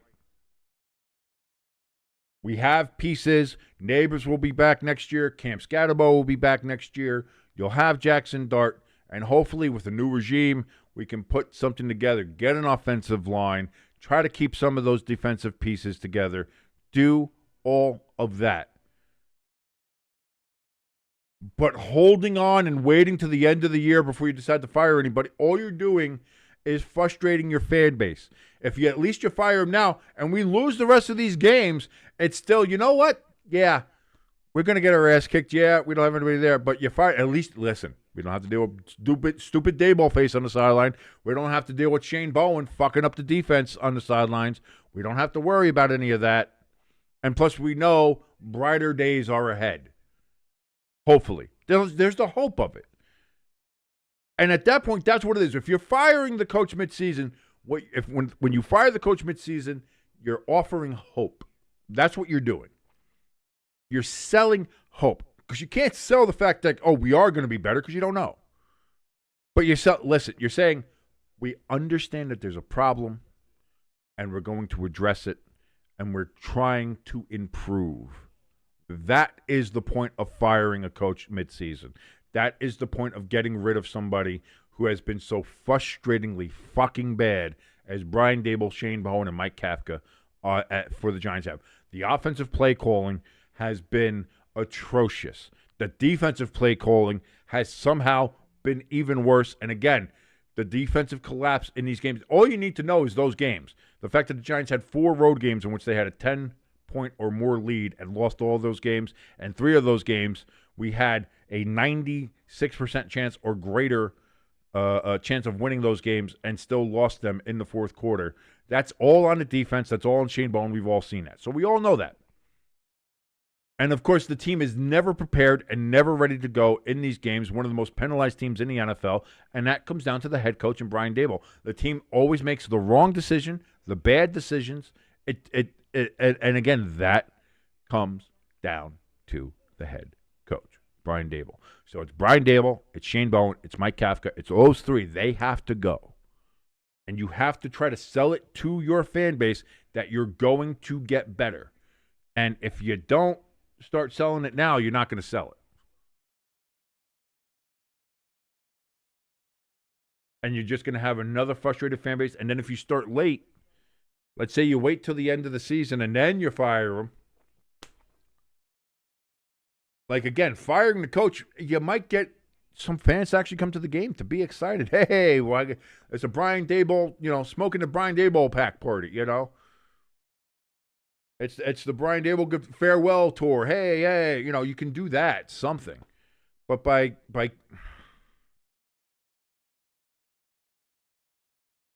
Lloyd says, King, knowing the Giants, they'll remove the good players before firing Daboll. Maybe. It feels like they'll trade half the defense away. I'd be like, we're going to stick with Shane Bowen. We think he's got something there. Like, it's just not great. And before we get a snap, again, both halves have started off with a false start before a play from scrimmage got off. That's kind of interesting. That's 6 flags for the game here. Nah, Lloyd, you're right. Yeah, no, that is the direction the Giants are going.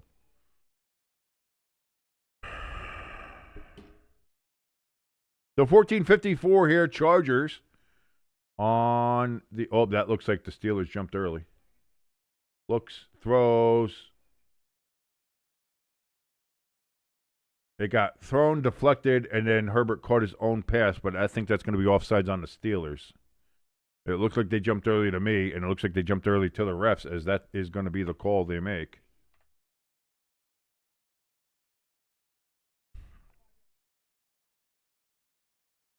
Highsmith was offside, yeah.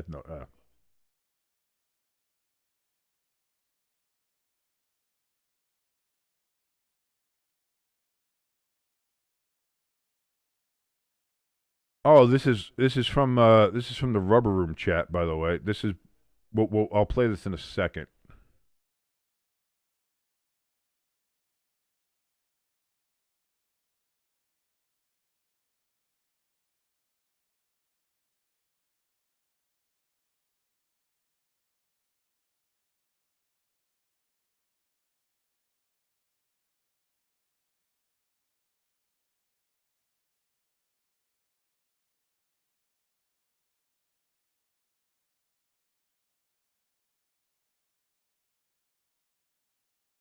By the way, Brian Dable says that Jackson Dart was not checked for a concussion immediately after the play in which he fumbled.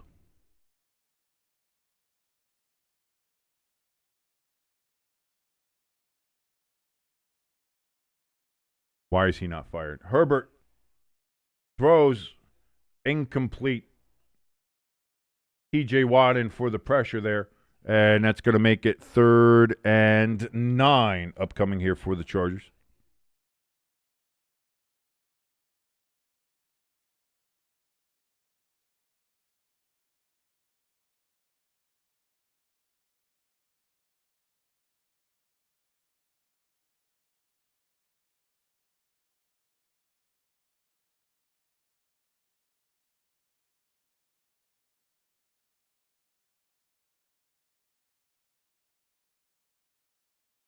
Whoa, 3rd and 8. Keenan Allen with the reception gets it to the 46-yard line, 1st down. Chargers. And again, the Steelers defense, they look good, and then give them a play like that. Go Chargers, go! And it's another 1st down for the Chargers.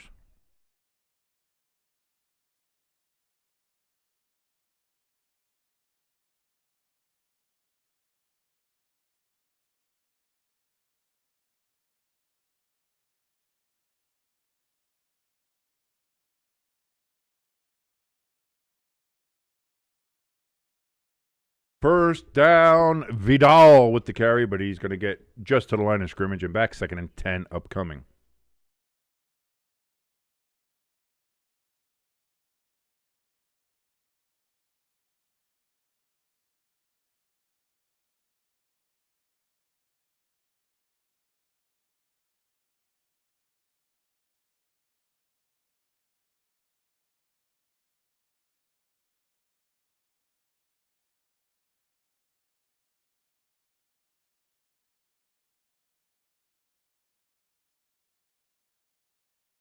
Goes incomplete. Quentin Johnston, the intended receiver. Herbert throws it incomplete.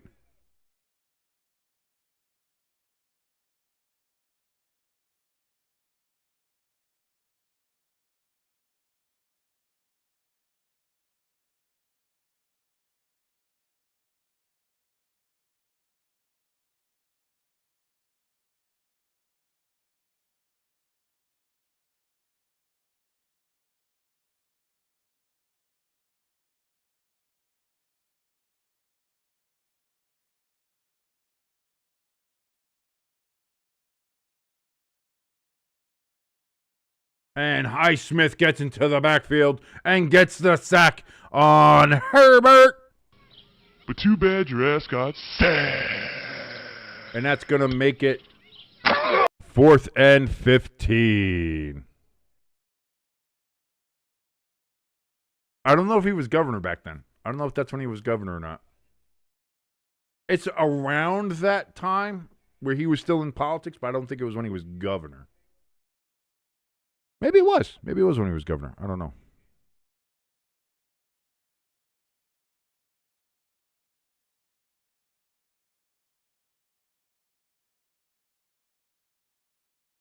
Keyshawn Williams, boy, he was playing with fire there. But he does fair catch it at the 8, and that's where the Steelers will start their drive from the 8-yard line, trying to get back into this game, trailing the Chargers 12-3 here in the third quarter, as we see a couple of people there in Los Angeles using public bidets.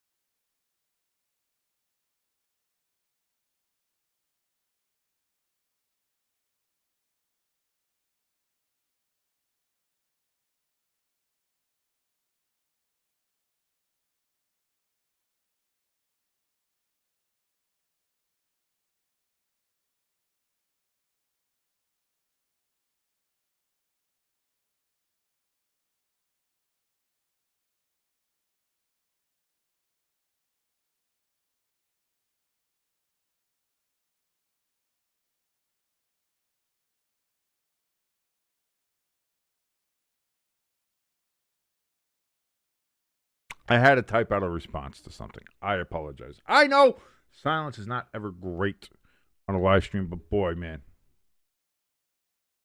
I got to tell you.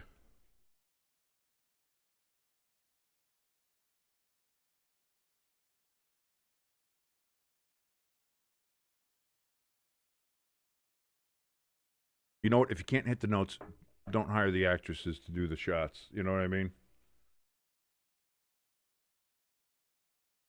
Nothing good about those Wicked movies. Nothing good about those Wicked movies. Why is I put that over there? Why is that there? Come on. That's what I mean. It's weird. The football sometimes moves on its own. I had it over by the Steelers, didn't I? Elias, did we stop with the trivia questions, or what? Did you fall asleep on me, buddy? What's going on?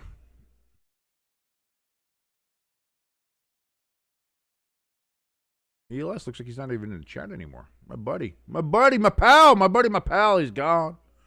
Oh, he's gone.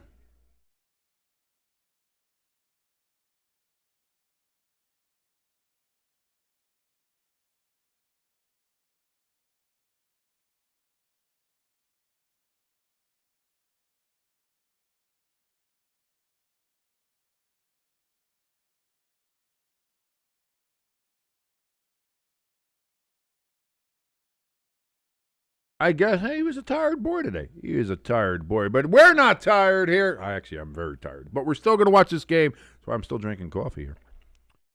So 11:44 in the third quarter, Pittsburgh from their own 8-yard line, looking to go ahead and try to get back into this game. Aaron Rodgers is going to be a pitch back here to Warren. Warren does a hurdle. Oh, my, and gets all the way to the 22-yard line.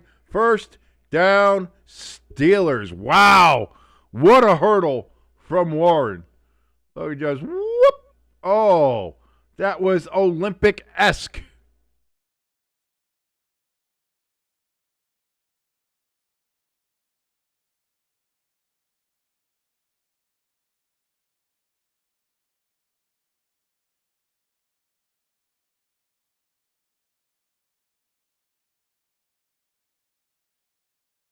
And they mark him at the 22, and so we get to do it.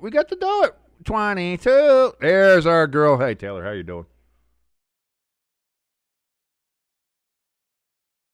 So Warren gets the carry there again. That's going to be up to the 27. A gain of about 5, and that's going to be 2nd and 5 upcoming. So no longer run. See you later, Taylor. Until the next reference is made, you get to go away.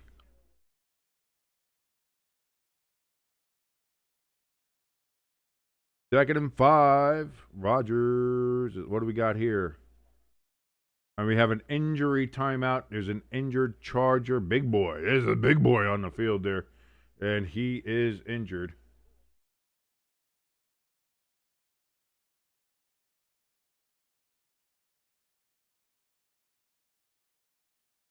Jesus Christ, Irish. How much work are you doing? Irish in the chat says, hey, guy, I'm about to head to work for another 8 hours. Then I can finally sleep. Holy Jesus, mother of God. You were working in the morning game. You were working during the Giants and Bears game. And now we're doing the Sunday night game and you're going back to work. Jesus Christ, Irish. Putting in the work. Crafty in the chat says the only thing Olympic-esque worth seeing is Lindsey Vohn's legs. Boy, there's a call back there. Remember Lindsey Vonn, man? She was quite the skier. She had those thick legs, them big hips that were very nice. Who did she was with? So didn't she marry some football player? Was she with Aaron? I don't remember if she was with Aaron. She was around, people. No, PK Subban. That's who she was with the former hockey player, PK Subban. She was with old Subi.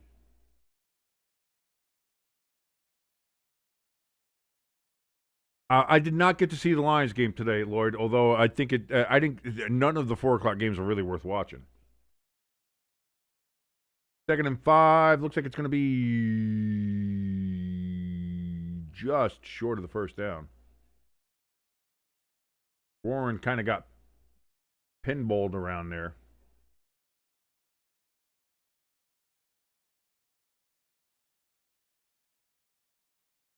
She was with Tiger Woods for a little bit. Yeah, she was with PK Subban.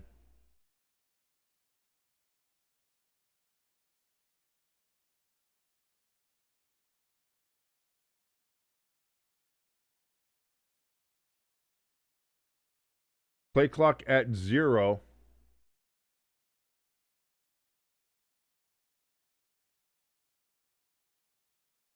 A flag has been thrown. The refs are going to say that the Steelers called a timeout before the flag was thrown, but the flag was thrown. But the Steelers, anyway, have to go down a timeout early here, which you don't want to do when you're trailing in a game. But also, the flag was thrown, so it counts. As we say here, all flags that are thrown are counted. You put it on the ground, we see it. If you take that flag and you throw it on the ground, we count it. Crafty wants to know why they keep on showing Warren's ass on the screen. It's because of the ripped shirt. By the way, guys, stop. I don't know why they wear it. Is that like a prison thing or something? I don't know. They got to stop wearing the untucked undershirt. It looks fucking stupid. Irish says, yeah, that Puka and JSN got all their points in the first quarter. Both Rams and the Seahawks had such big leads that neither guys were really needed the rest of the game. Yeah. Rodgers, he's going to get sacked for a loss of 4 yards there on 3rd and 2. And it's, again, the Steelers just can't get out of their own way. But too bad your ass got sacked.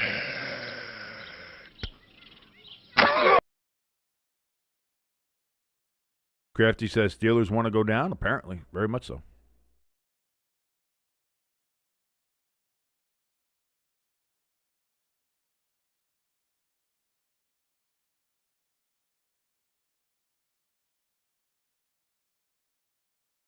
Oh, Crafty, that's an interesting chat. If you want to see what Crafty's talking about, join us in the chat, because I'm not going to repeat it.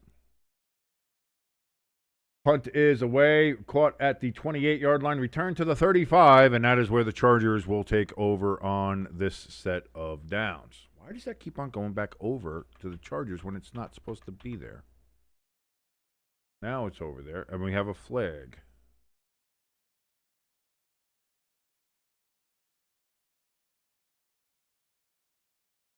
That's why. Okay.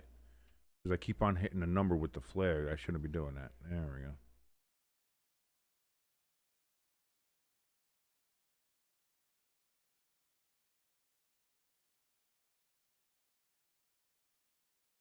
Blocking the back on the Chargers is what they call. I thought it was going to be unsportsmanlike conduct.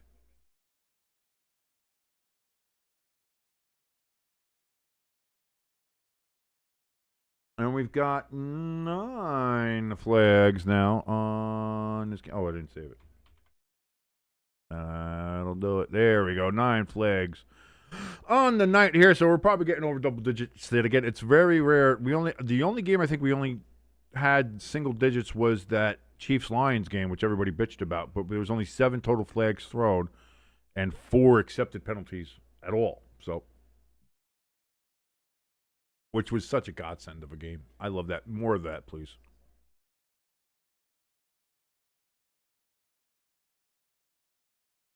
Hey, ELS! ELS is back in the trivias with him. ELS woke up. Thank you so much, ELS. Who was the Chargers' first running back to rush for 1,000 yards in a season? That's a good one. Who was the Chargers' first running back to rush for 1,000 yards? And it was not LaDainian Tomlinson. It was somebody before him. It was probably before him, too. But I can't remember any of them that far back, so I'm going to say Natron Means, just because I liked Natron Means back in the day. I'll say Natron Means. Lloyd is going to say LaDainian Tomlinson.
Paul Lowe is the answer. Yeah, I had no idea.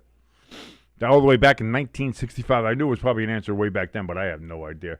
Thrown over the middle. Ladd McConkey caught first down. Chargers.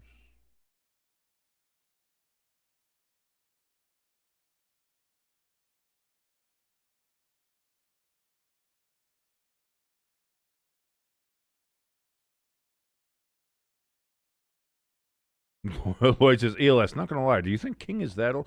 It's not that, listen, I know a lot of old shit, too. Listen, I can talk about facts from, you can go to Hastings in 1066, you know what I'm saying? Ancient Roman facts and shit. I have that. Oh, my God, Vidal. He explodes for 12 yards on that run. And the Steelers seem to have an injured player on the ground now as well. And it's going to be 1st and 10 for the Chargers from the Steelers 47. And this game seems to be academic. And this game is boring the shit out of me. Not going to lie. This game is boring the shit out of me. Bit of a boring game. It's a bit boring.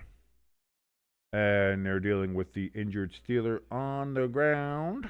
They put him on the ground. By the way, Paul Lowe, he was a 2-time Pro Bowler, rushed for 1,010 yards in 1963, and then did 1,121 yards in 1965. Lowe says, yeah, we're both geeks and nerds. Everybody's a geek and nerd in some way, shape, or form. Whether it's football stats, whether it's, comic books, whether it's Lord of the Rings, we kind of do that too. No matter what it is, whether it's Taylor Swift, you look at the Swifties out there, they're just nerds and geeks for that shit because she puts all the weird clues and shit and all their stuff. Same shit. It's the same shit. People look like, well, if you freeze frame here, you can see that the stormtrooper's name is actually written in Arabic on the back. I was like, who gives a fuck? But that's where we are. That's where, and there's nothing wrong with that. There's nothing wrong with that. on any shape, whether on the Taylor Swift spectrum, on the Star Wars spectrum, no matter where you are. 1st and 10 again, and it's going to be down to the 39, a gain of 8 yards for Vidal. He's just having himself a game. Vidal is just eating it up here. 12 carries, 71 yards. 2nd and 2 coming up from the Pittsburgh Steelers, 39-yard line.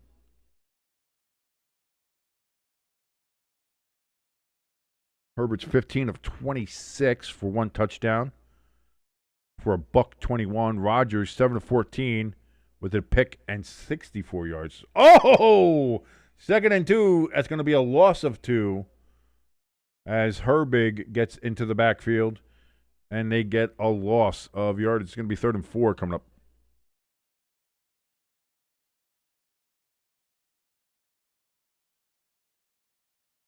Yes, you did mention that tomorrow is the 50-year anniversary. I have seen some videos and stuff about the commemoration of the Edmonds Fitzgerald. 50 years since she went down there in the lake.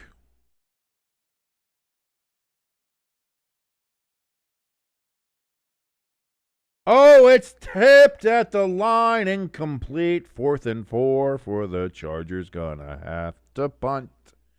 Perhaps, I don't know. Does Dicker have a leg? It'll be a 56, 58-yarder. I have not watched that yet. No, I do a lot of stuff. Believe it or not, I actually do a lot trying to make things happen for the stream and look good. as much as it doesn't seem like it, I actually do. Plus, I also, I need some time to watch movies and do stuff with Pepperjack, and she loves watching the spooky movies and stuff like that. So I haven't got around to it yet. And Dicker is going to go kick it, and it is going to be good. 59 yards. And it is a 15-3 game.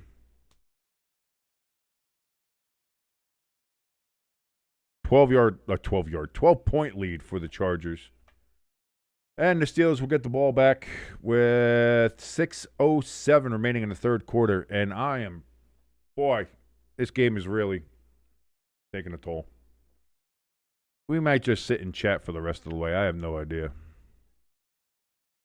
ALS says, in IFL news, that's Indoor Football League for you novices out there, the Mass Pirates are relocating on November 17th. They will be announcing the new location of the team. Crafty in the chat says, too bad your pass got picked. That's been for Aaron today. Lloyd says, watch it with Jimbo and other homies, including your wives. Lloyd, don't tell me what to do. How dare you? Question 12. I'm not sure how that's supposed to start there, but I'll just say, how many seasons did the Pittsburgh club merge with another team? 3 seasons. They did 2 seasons with the Eagles and were the Phil Pitt Steagles. And then 1 they did with the Cardinals, and they became Card Pit. So that is the answer would be 3. 3 seasons. 2 with the Eagles did the Steelers do, and then 1 with the Cardinals. So you had the Steagles, and then you had Card Pit. Lloyd says, I know Card Pit and Steagles. I believe the Steagles were for 2 seasons. I believe they were I believe they were the Steagles for 2 seasons. I think. So I think the total's 3.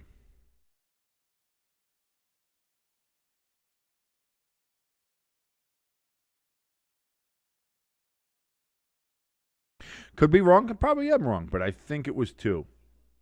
And then they did the 3rd one with the Cardinals, and so became the Chicago Cardinals, who later on became the St. Louis Cardinals, who then became the Phoenix Cardinals, who then became the Arizona Cardinals. And the answer is indeed just 2. So you were right there, Lloyd. They did only 1 season as the Steagles. I thought they did multiple as the Steagles. I really did. That's on me.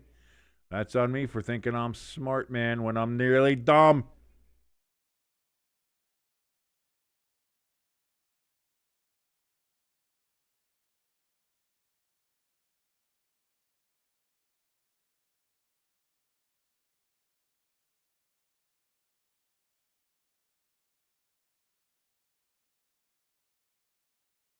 Kick is away. Steelers going to return it to the 30, to the 34, and that is where. And hey, guess what? We got a flag. Of course we do.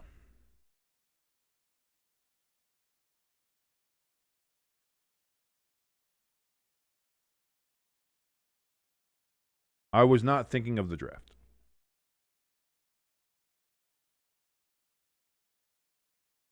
Holding on the Steelers is going to be a 10-yard penalty from the spot of the foul, so it's going to move them even further back from where they were. And again, the Steelers are going to be starting not great field position. And that's 10 flags for the game. Yeah. Oh, this game is boring the shit out of me. I am kind of bored watching this Sunday night football game. We were waiting all day for Sunday night and Carrie Underwood, but she lied to us because this game kind of sucks. Incomplete pass from Aaron Rodgers. It's going to be 2nd and 10, yeah. 5:56 remaining in the third quarter. Yeah, third quarter. Aaron Rodgers not looking too good. The Steelers' offense looking not like they should. That defense is getting run all over, and the Chargers winning 15-3. Oh, my God, it's not looking great. This game makes me want to masticate. That means eat. I want to grab a snack of something to eat. You thought I was going to say the other word, but then YouTube would ban me, and you would have never heard from me again. 'Cause YouTube would send out a hit squad and I would be disappeared. Extraordinary rendition for your boy King. He would be gone. 2nd down, run of a yard. That was all. That's all they had to do. And now it's 3rd down and 9. Actually, they're being generous and say that it's 8. 3rd and 8 from the 20. Can the Steelers convert? I'm going to doubt it. But they might be able to do it. They might be able to get it done.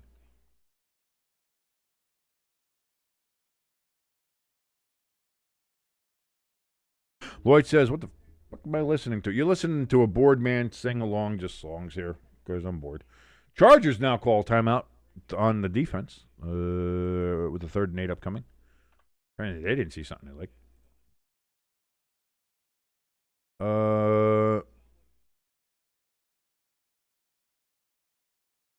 No, I knew obviously they merged because of the draft because they lost a lot of players. So it was like, hey, while all our players got drafted, instead of folding, they decided to merge the clubs, and that's why they did that. I just thought they did it 2 years with the Steagles and then a 3rd year with the Cardinals. I was wrong. That's all. I just thought there was an extra year in there is all.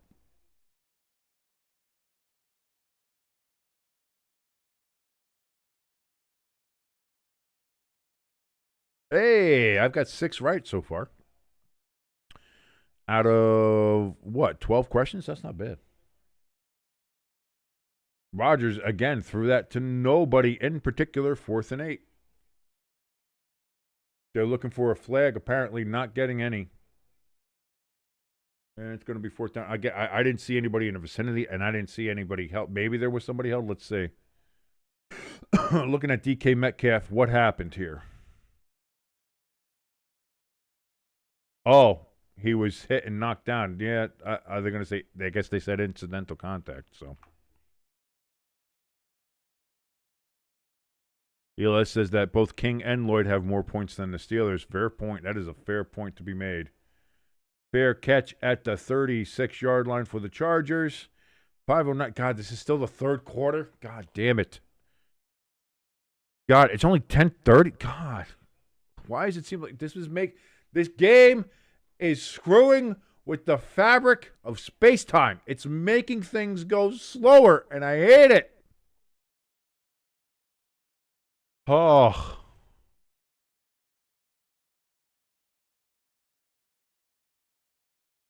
Uh-oh. Tight end Oronde Gadsden. He was in the blue tent being looked after, and now he's going to the locker room to get checked out. It looks like he might be in concussion protocol or something more.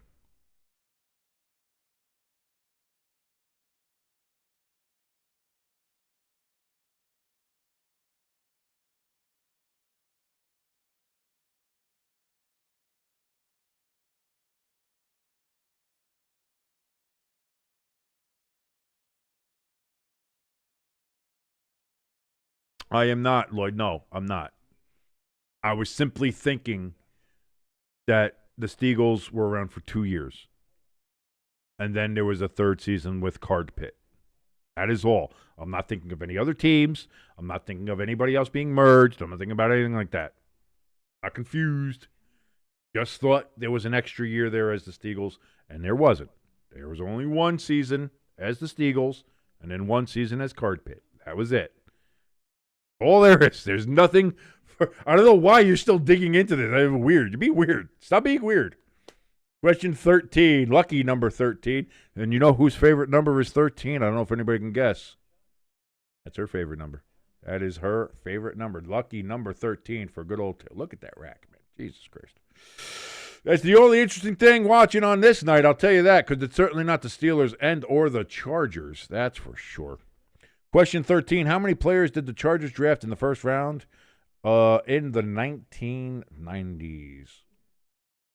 Well, you'd start with your base 10, and then you'd see if they went ahead and traded anybody, did something like that.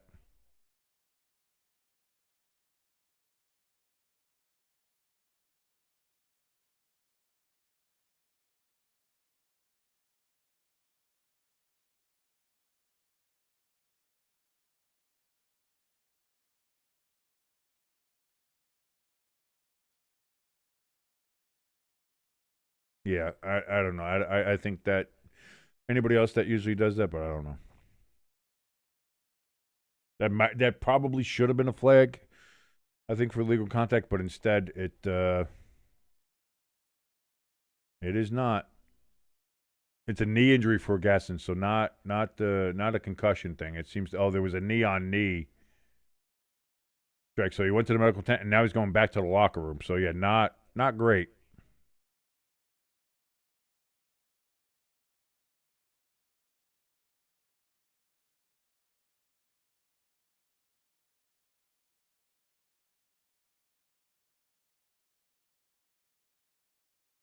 Going to be a 3-yard loss there for the Chargers.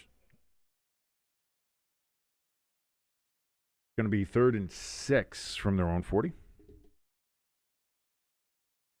Yeah. Oh God. Yeah. About the question about the draft. I forgot who they traded or anything like that. I'll say 8. I'll say they picked 8 in the first round in the 90s.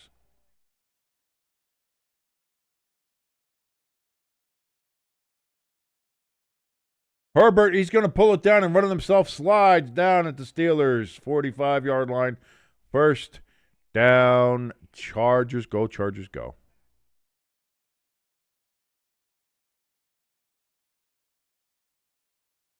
Well, the answer is a lot lower than that. 5. Only 5 first-round picks for the Chargers in the 90s.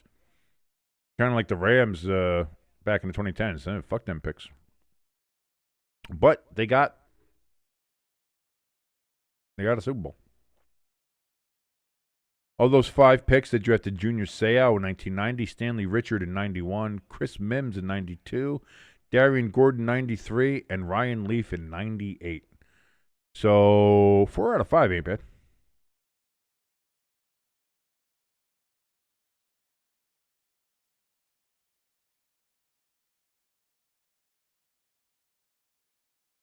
Chargers flag holding. That's Mackay. Oh, good old Mackay Becton getting the call there. Up to 11 flags for the game.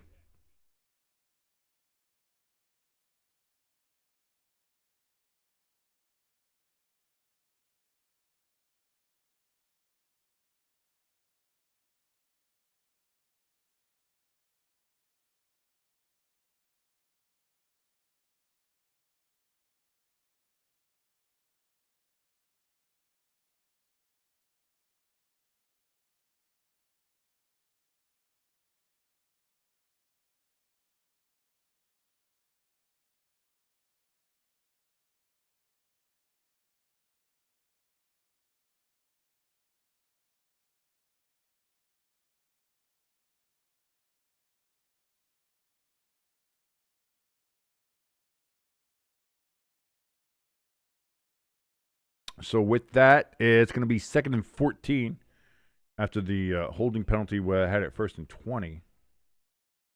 Who the hell was even that? Tucker Fisk. ELS says Ryan Leaf sucked. Yeah, dude, you weren't even alive. You can't even talk about it. Oh, and Herbert goes down. You're allowed to get, you're in a pocket. You can get pulled down by your collar. How do you not know that, Herbert? Inside the pocket, you can get pulled down by your collar. You got to know that, Herbert. And not only that, but it's the front. It's not a horse collar. Horse collar's back, not front. So Herbert's complaining. He loses on 2 counts on that particular, why didn't you throw a flag? Because you can grab the front of the collar. You just can't grab the back. And also, if you're in the pocket, you can grab the back of the fucking quarterback's collar. So 3rd and 14, throwing over the middle, and it's going to be 4th and 1. 13-yard gain on 3rd and 14. And the Chargers are going to put Dicker out there again because, hey, listen, you're scoring field goal. Scoring any points at this point, the Steelers can't score shit. The Steelers are doing nothing.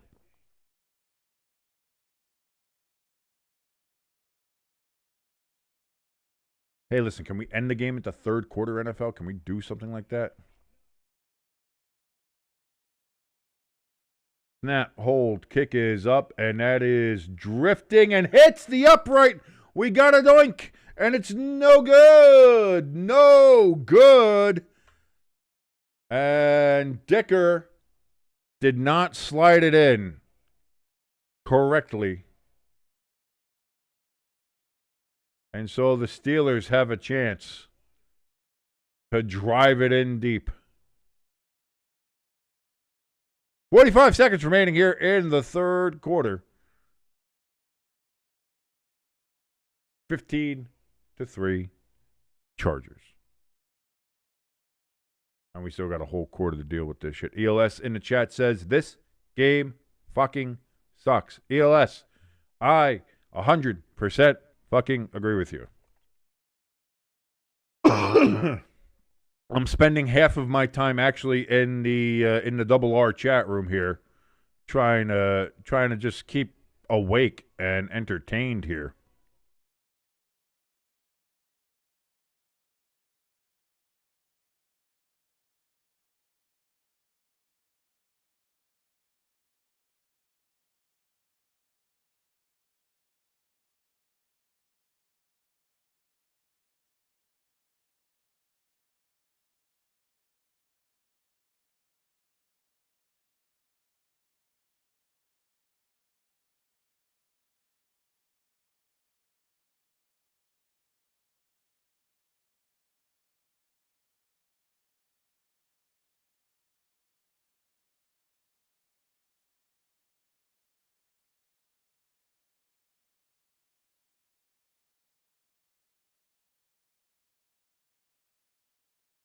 Oh, here's a nice little stat. This comes from ESPN Insights on Twitter, by the way. Lloyd says, by the way, sliding it into Dicker missing the hole.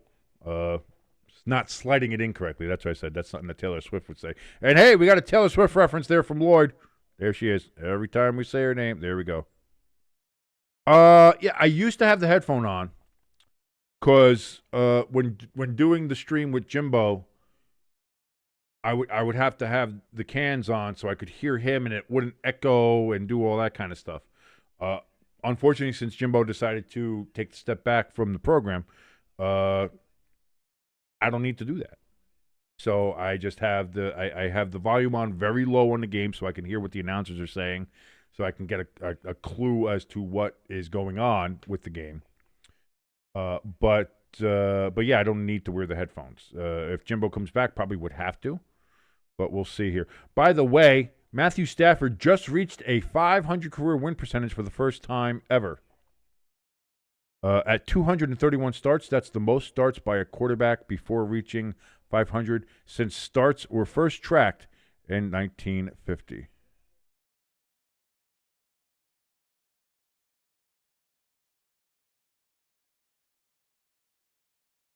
Oh, Warren, big run on first down, gets 11 yards.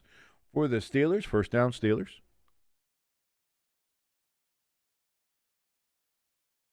Lloyd says, I'm talking about when... Well, because here's the other thing, too. When I didn't want to, like, change all the settings and stuff either.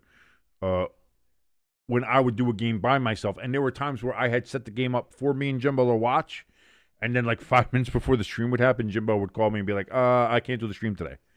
And so then I would just be like, screw it. I'm not going to change all the settings now. I already have it, so I'll just put the cans on. But now that I've had the time to be like, actually set it up, and have a time to look at it, it's like I can set it up now. I have a pretty good setup now from what I have.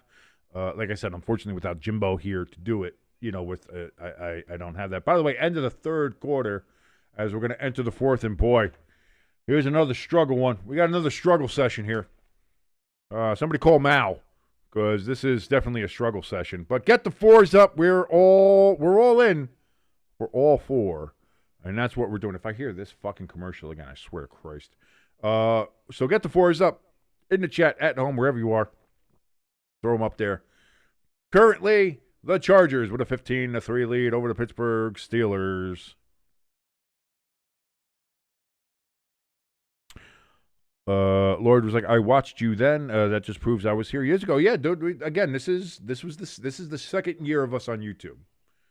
Actually, kind of like second and a half, because we started going on YouTube late in 2 seasons ago in the 2023 season. We were kind of like dipping our toes in, and we were doing the podcast kind of on it. We were recording the podcast. I was editing it. I was using a cell phone as the camera because I didn't have a webcam. So I was using a cell phone. I was doing it in my living room with my Christmas tree as my background. And that's what we were doing. Because I didn't have a computer at the time either, because my computer decided to shit the bed in late 2023. And then I was able to get a computer through some great help of friends and family, mostly family. And actually, the webcam I'm using now was a gift from Jimbo, so that we could do like a proper video podcast and the live streams and stuff. So that's where we are. That's kind of how this has evolved here. But yeah, man, we've been here for a while. He said, yeah, and you had the crappy camera was a cell phone camera, and the crappy mic was, because that's the mic on the phone. That's all that it was able to hear from me. So that's what I mean. We've come a long way. We've come a long way from what we were when we first started. But that also goes to the fact of, like a lot of people say, like you hear Tom Grassi talk about when people ask him or any other like super successful YouTuber. When they ask them, like, oh, what should I get? What should I do? What things do I need? And their answer is always, just do it. Just start. Even if it's with a cell phone, even if it's a bad camera, even if you don't have a microphone, just start. Just start and see where it goes and where it evolves from there. Just start doing it. And so I've taken that to heart. And again, I'm trying to polish it more again because I do graphics and stuff. So I'm trying to make the graphics look cool and do all that kind of stuff and put a little polish on this turd. But that's just it. We're just kind of starting here. They didn't give him a first down on that one, so it's only 2nd and 1. Wow, I thought they would have given the first down to Warren on that one. They did not. 1st and 10, though, now after a gain of about 3 yards on 2nd and 1. Question 14 is up. Oh, I'm sorry, ELS. Let me go take a look. What was the final record of the 1988 Steelers? What was the final record of the 1980? 8-8? That might have been 8-8.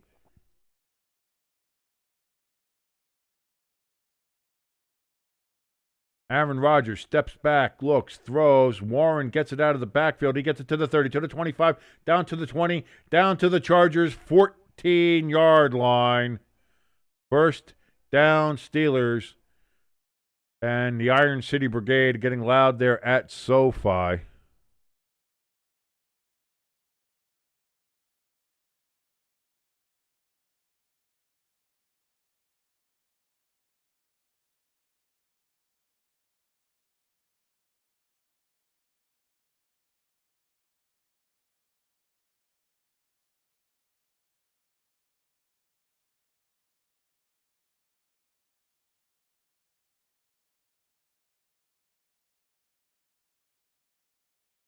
Hand off to Warren, and he's going to get it down to the 9-yard line. Second and about 5 now coming up here.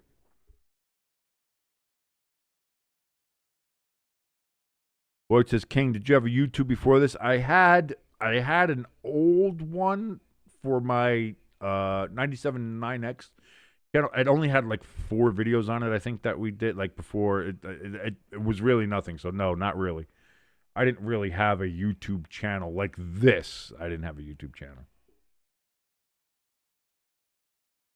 Rodgers, he looking, throws. He just throws that away into the ground. Incomplete, and Warren was in the area, so no intentional grounding.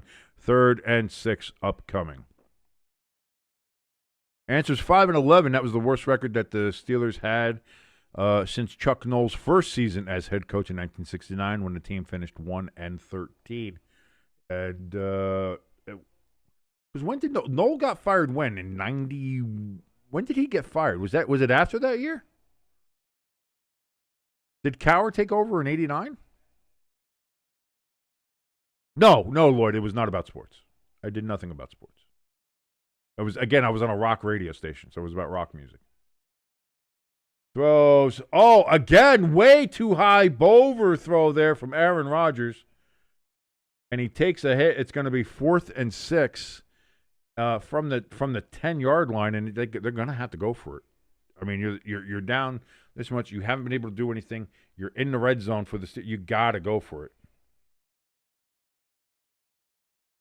Lloyd says, I remember a background like your room and this guy. No, and if it would have been in a completely different room. I didn't live here back then either. So, yeah, no, it's whoever you were talking to, that shit was not me.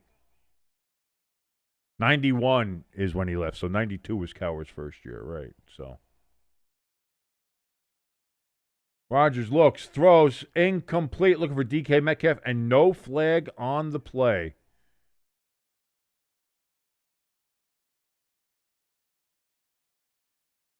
Oh, boy.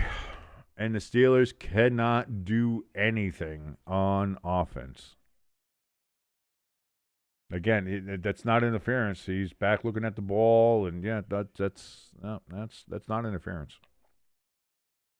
Lloyd says, I usually have dreams of meeting people before I meet them. That's kind of creepy. I certainly hope that you haven't been dreaming about younger me. That'd be bad. That'd be a bad time for everybody. Everybody involved, that'd be a bad time.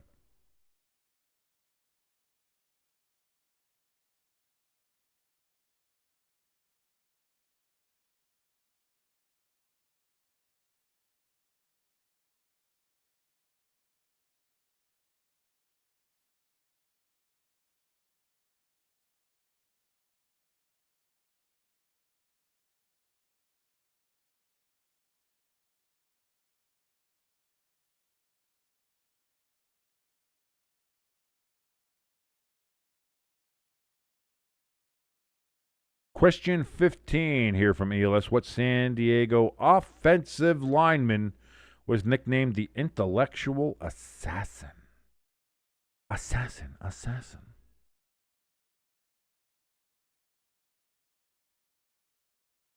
Interesting, ELS. Interesting.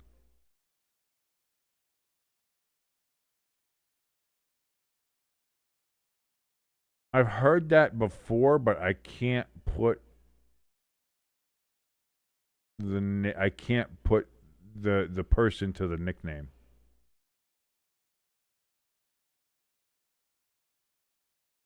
I can't put the person to the nickname. I don't. I'm gonna have to like officially say I don't know.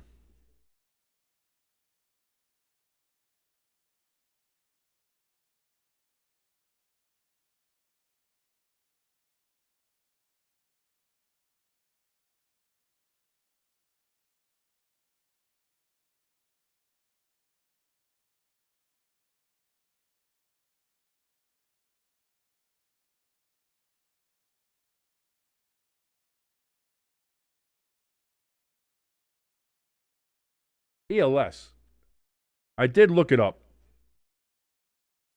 I'm not going to know Chargers stuff from the 60s. What do we do? Like, I know Lance Allworth. That's about it. And Jack Kemp. Oh, wait, Jack Kemp was Buffalo. See what I mean? I don't even know who the quarterback of the Chargers was.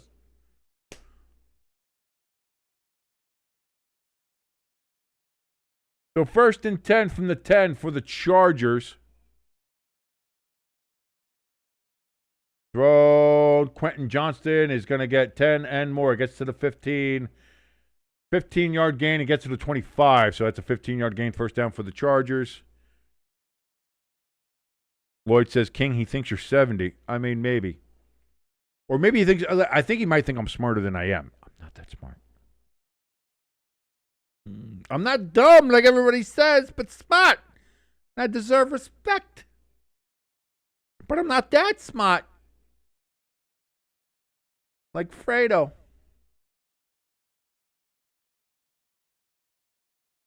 I know it was you, Fredo. You broke my heart. Hand off to Vidal. Gains 4 yards. To the 29-yard line. 2nd and 6 upcoming.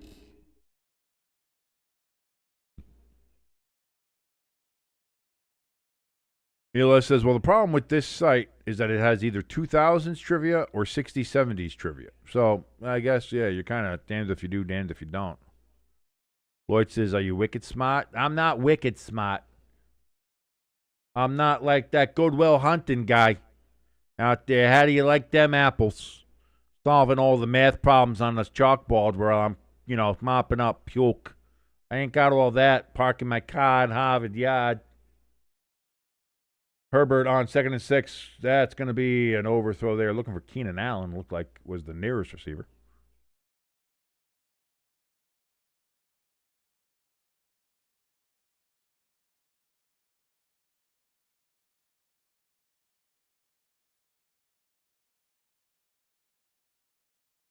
By the way, apparently, because I didn't watch his episode this week. I usually catch Perna over there at That's Good Sports. But apparently the curse will fell on the Steelers this week. Surprised it wasn't the Bills, considering how things shook out there. But boy, it's going right here. Herbert looks, throws, caught by Ladd McConkey, and he's gone. 40, 30, 20. He stops. He cuts back, and he's only going to get now down to the 13-yard line. McConkey, he felt like he wasn't going to be able to outrun him. He tried to outmaneuver him. Couldn't do either. But it's going to be a 1st down and 10 from the Steelers' 13-yard line for old Ladd McConkey. From the old country, old Ladd McConkey. Look at Laddie boy. Oh, Faith and Magorda. Lloyd says, Goodwill Hunting, best Robin Williams movie. It's up there. It's a good one. It's one of my favorites. It is one of my favorites. It's a very good movie. ELS says, well, the Steelers are very cursed. I was going to say, if the curse wheel, again, being fairly accurate when it comes to Brandon Perna is scary and unfortunate. Vidal, he's going to get 9 yards on 1st and 10 down to the Pittsburgh. No, they're going to give him the 10. They're going to give him the 1st down at the 2-yard line. 1st and goal for the Chargers from the 2. And honestly, any score here is the game the way the Steelers have played. Boy, the Steelers are bad. And that's what I get for picking the Steelers. I should have paid attention to the fucking curse wheel. I didn't watch it. I didn't watch it. If I watched it, I would have known not to pick the Steelers. Oh, no.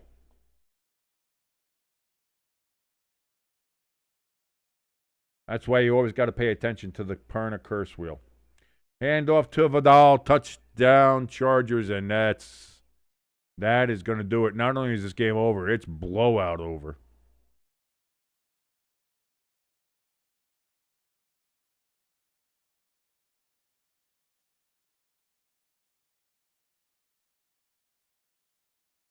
(21-3). The Chargers lead the Steelers here with 9:26 remaining. Oh boy. Chargers, go!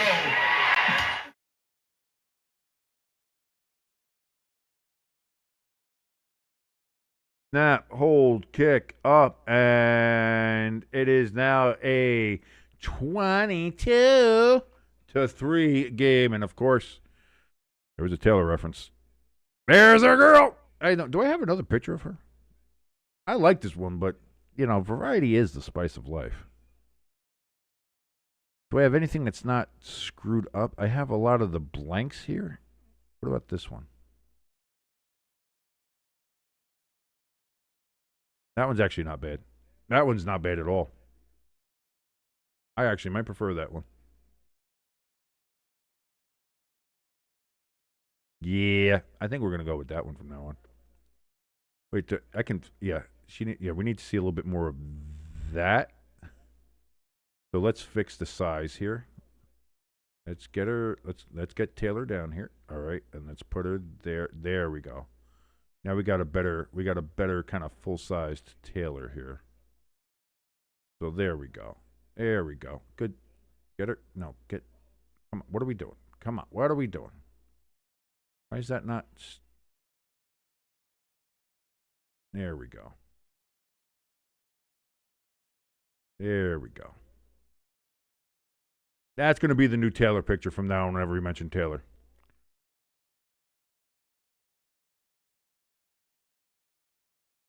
Okay. Trivia question. 2000 music. What's that one song?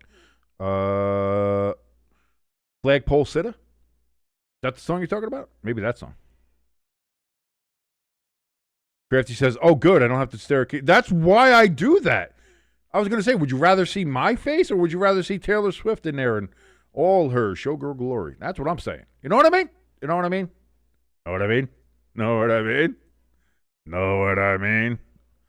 What if can I put an effect on this? Can I put like a shadow or something? Let's see. Chroma key. No, we don't want to do chroma key. No mapping. Luma key. Render. No. Scroll sharp. Nope. Okay, so I'll work on it. I'll put like a shadow or something on her later. But there we go. Bye, Taylor. See you later.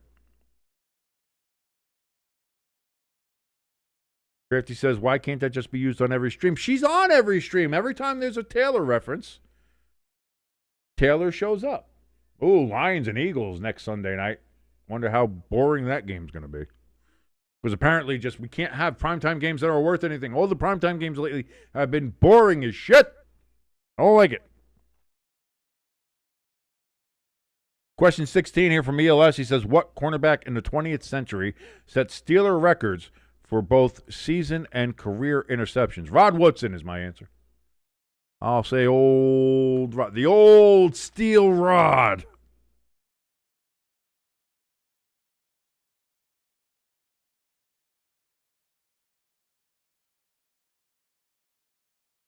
Oh boy, could not.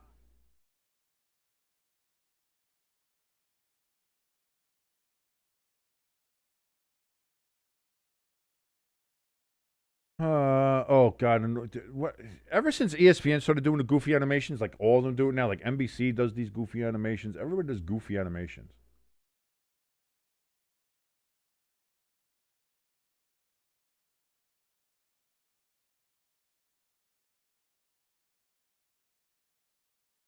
Mel Blount. Oh, it was Mel Blount.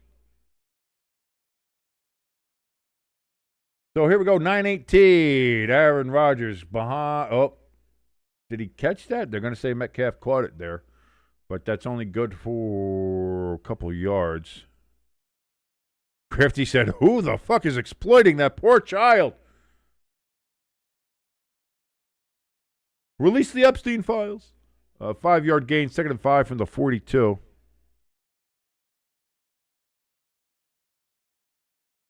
Rodgers getting pressured, throws, incomplete, and there's a flag down in the secondary.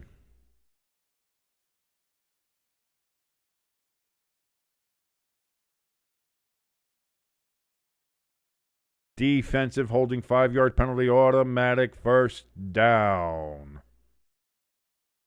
That puts us at 12 flags for the game. One more flag, and we get to see Taylor again. So I guess we're kind of rooting for a flag at this point. Either that or a 22-yard gain. Or a 22-yard sack. Or just something else that reminds me of Taylor Swift, and then she'll just pop up again. That's how we do things here. That's how we do things. Mel Blount was drafted by the Steelers in 1970, retired in 1983, and was elected into the Pro Football Hall of Fame in 1989.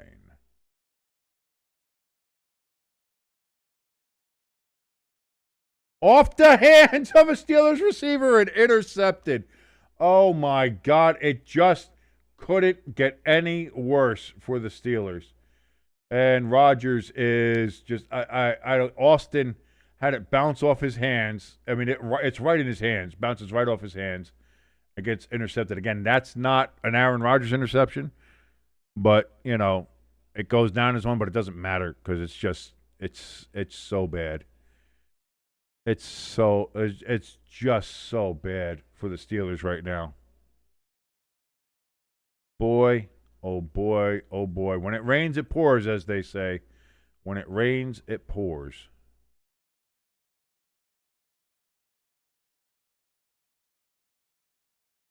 Crafty in the chat says, Aaron Rodgers strikes again.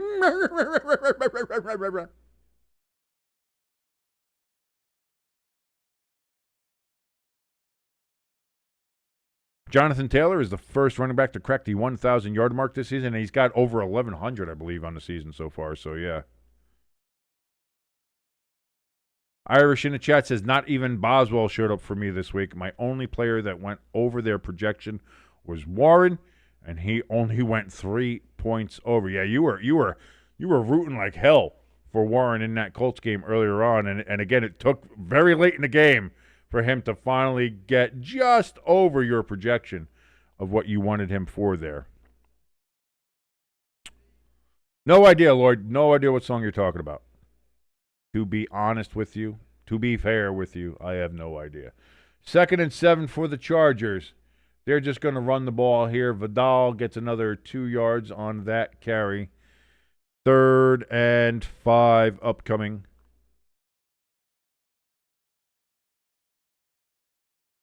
Or they're going to say 3rd and 6, but it still comes from the 35.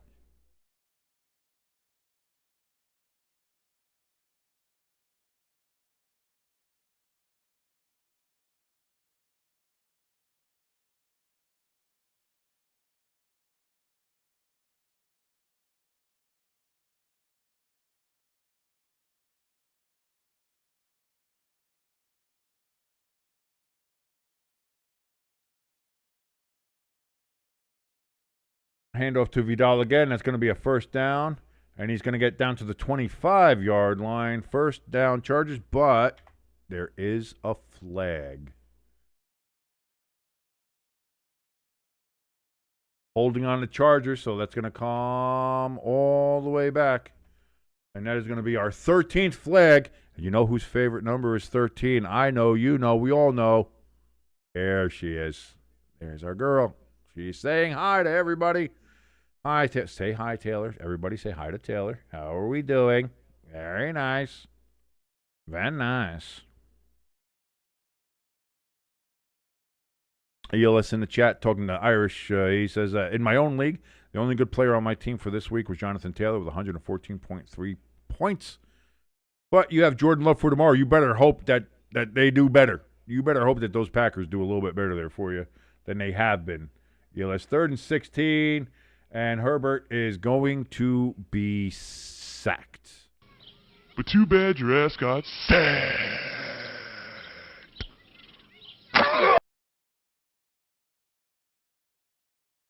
But, so just kind of garbage time sack there for TJ Watt, as this is nothing but garbage time. This entire game's been fucking garbage time, if we're going to be honest. If we're being honest here, ladies and gentlemen, as I sit here, as we speak to each other, waiting for this game to mercifully end all of our misery.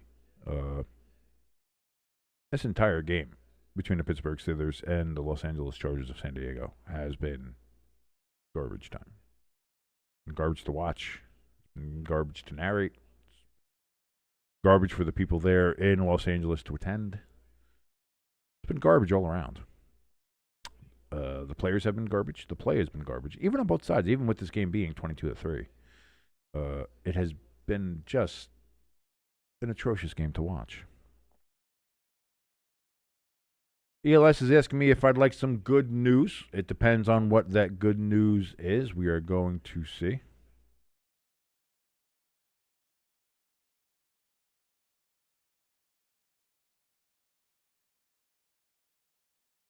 Crafty says garbage time sack for a garbage team. Crafty, you are not incorrect. Punt is away. And it was an attempted fair catch by the Steelers. Muffed. Chargers recover. 1st and 10 for the Chargers in Pittsburgh. Jesus Christ. Crafty just goes, as at this point, there's nothing else you could do. Fair catch attempt. Keeps on waving for the fair catch, then tries to catch it. Goes right through his hands.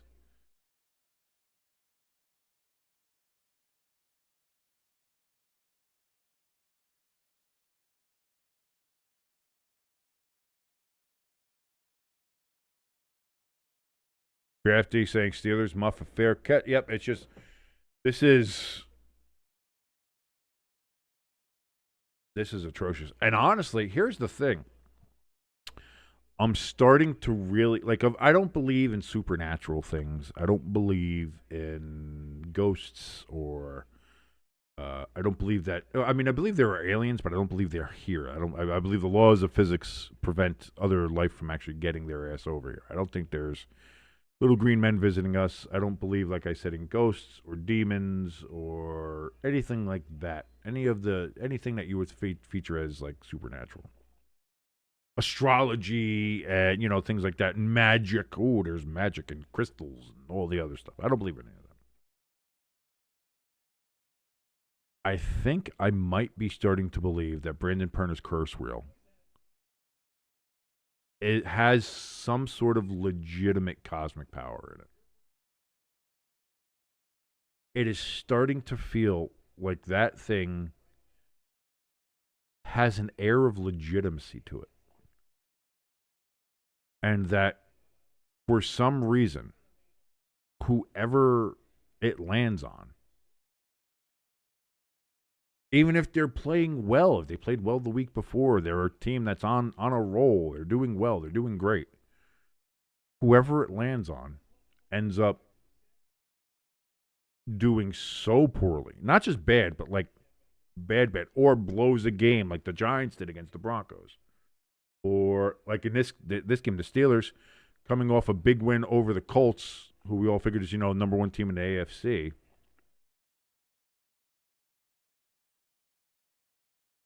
They get a big win. You're like, oh, this is going to be maybe it's the start of the turnaround for the Steelers. And then you have this game, and they're just, it's not that just that they're bad. They're like inexplicably bad. Inexplicably bad. And that's what I mean. When you look at it from that standpoint, it's like maybe the Perner curse wheel is got, maybe there is something supernatural about it. Maybe there is an actual hell. Maybe there are demons, and maybe something has infected that particular wheel, and does its bidding when Brandon spins the fucking thing. And I don't know, man. I don't know. I'm at a loss to explain the percentages that thing is coming with. Crafty in the chat getting angry. He says, get to the damn point. Dicker the kicker is going to... Boy, that thing just hooked inside. And that's going to make it 25-3 with 4:54 remaining. And it is a full 3 touchdown... more than that. Yeah, it's a 22-point lead. So they went from winning 22-3 to now being a 22-point lead. And I just wanted to say that, because then I get to put that up there. And that's always fun to do. ELS says Steelers in hell for this week. When it comes to the rubber room and their rankings there on Discord, ELS, I would say that I don't see how you could be anything else. I don't see how it could be anything else. And we're just a little bit away from being able to get out of this stream and we'll go over there, join that particular conversation, and we'll see what happens there. Good to see my fantasy team won for this week. Again, they were playing a team that didn't fill out their roster, so, I mean, I'm not that super excited about it. ELS says, I'm excited to hear from Chip. Chip, I think, is already in the chat over there just saying, welp. So we'll see.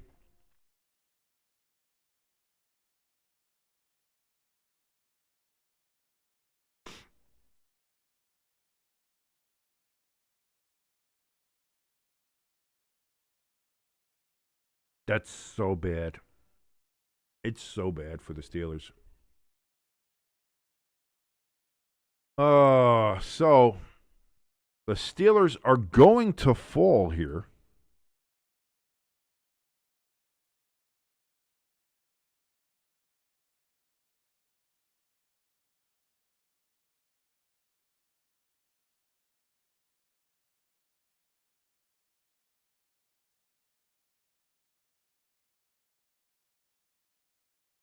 Steelers are 5-3, and the Ravens won today in Minnesota. Minnesota tried to come back there, but again, J.J. McCarthy did not have the best game.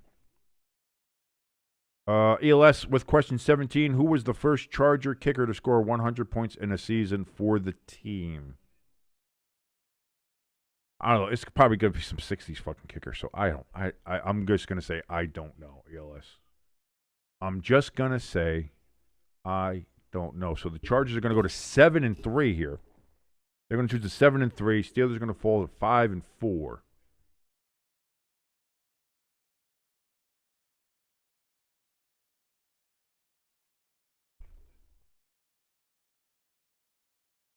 And with that, that's going to put the Ravens only a game behind the Steelers.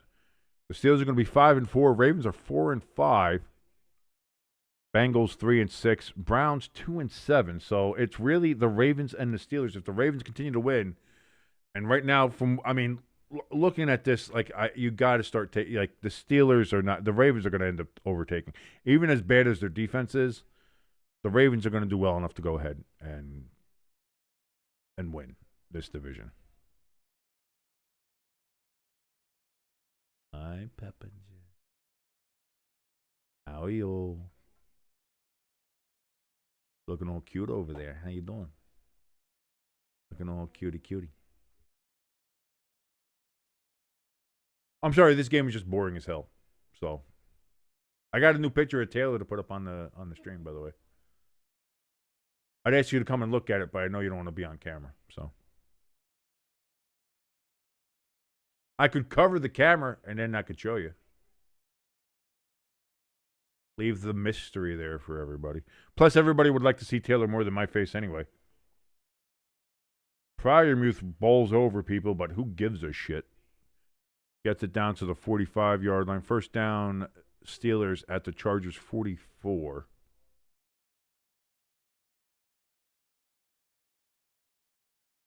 Answer was Dennis Partee. Dennis Partee was the first Charger kicker to score more than 100 points in a season for the team. Rodgers gets fucking crushed. It was incomplete pass, but he still got fucking crushed. I thought it was a sack for first because the camera just was morbidly keeping the camera on Rodgers getting murdered.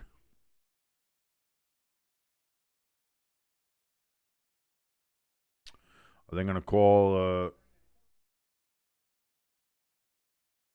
So they say no intentional grounding as Rodgers was getting murdered as he threw the ball.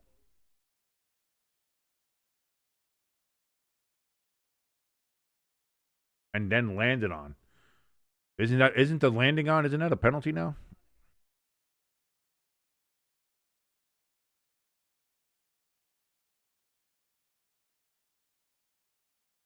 Man, the Jaguars lost today hurts them bad because they could have tried to at least stay within some kind of striking distance with the Colts. Instead, they fall to 5-4 after blowing that game with the Texans. Colts are 8-2.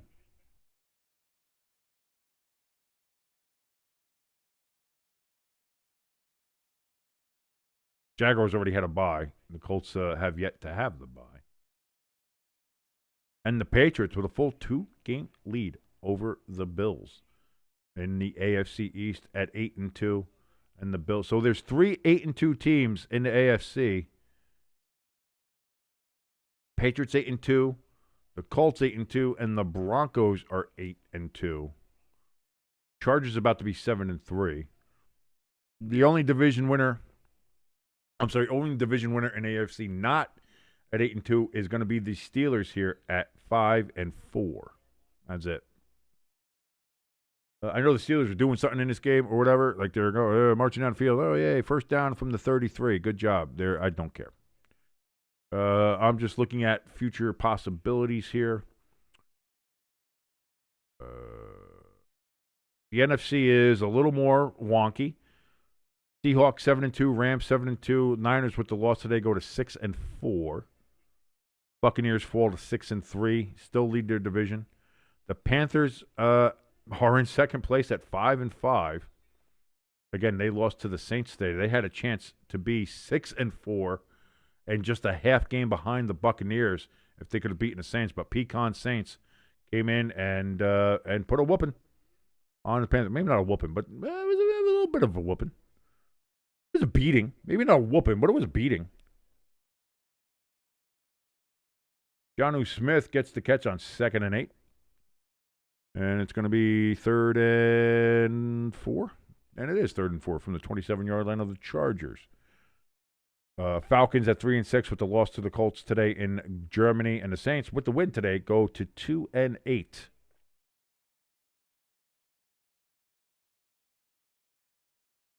Packers 5-2-1. Lions sit at 6-3. Bears lie at 6-3. So they're right there. And that's going to be a touchdown for the Steelers. Holy shit. Oh, they had a special touchdown graphic for the Steelers and everything.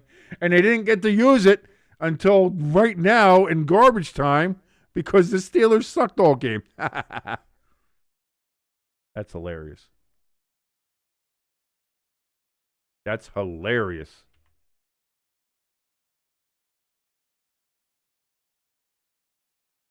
Oh, by the way, the Steelers are out of timeouts. That's how much I haven't paid attention to this fucking game. Snap, hold, kick, up, good, and it is a 15-point game. So still 2 touchdowns down. Steelers have no timeouts. NBC put together a special terrible towel touchdown graphic for the Steelers when they scored. It had a hard hat on one side, and it was a cute little thing. They didn't get a chance to use it all game because they sucked.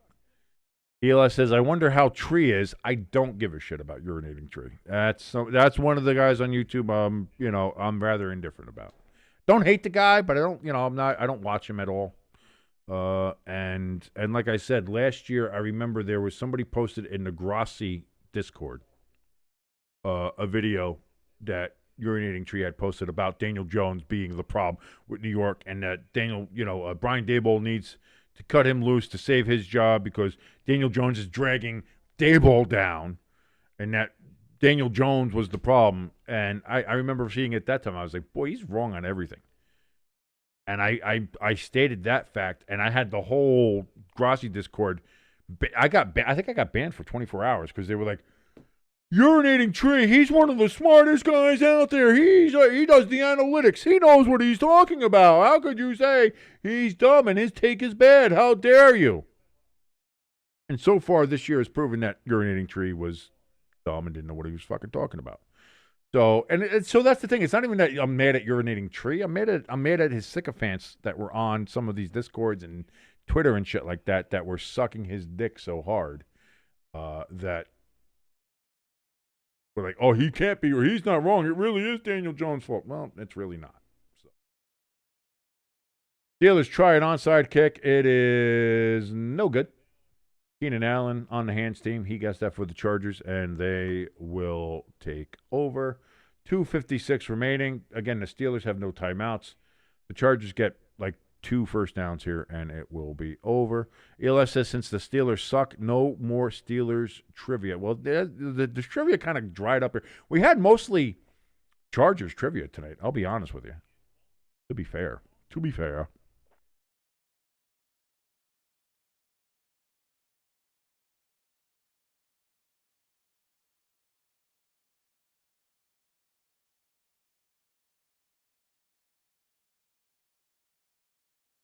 Keenan Allen just set the record for most receptions in Chargers history. Past Antonio Gates. Although how many catches were for San Diego and how many catches were for Los Angeles? Because those are two different franchises as far as I'm concerned.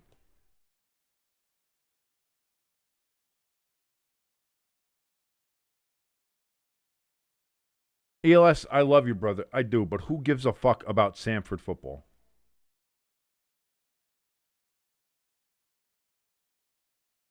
I know Sanford, go Bulldogs, but I don't care.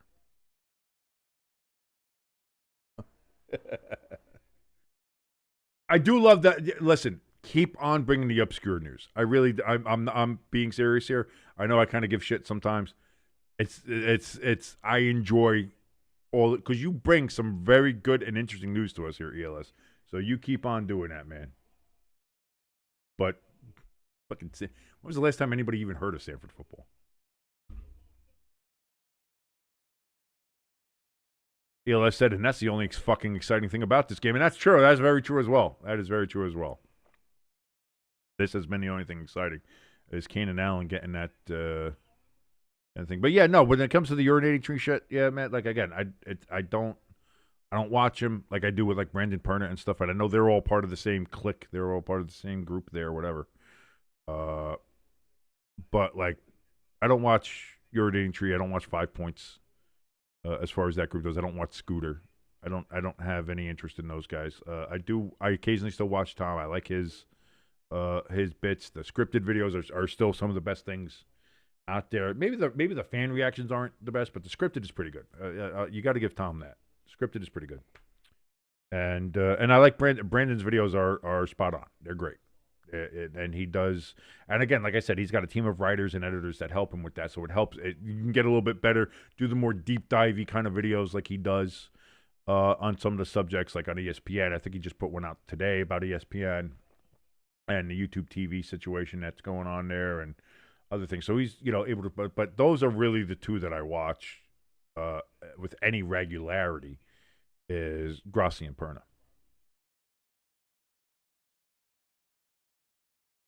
And also, urinating tree, he's not a god, He gets shit wrong. And his throwing Daniel Jones under the bus video last year, it rubbed me the wrong way. It's just one of those things. And that rubbed me the wrong way. And then just the way his fans acted rubbed me super wrong way.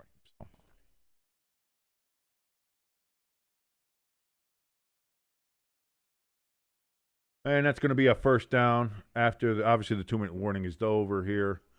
So that's a first down. So it'll just be, I think we got to kneel down, and that's it. And that'll be it. Thank God this game will be over.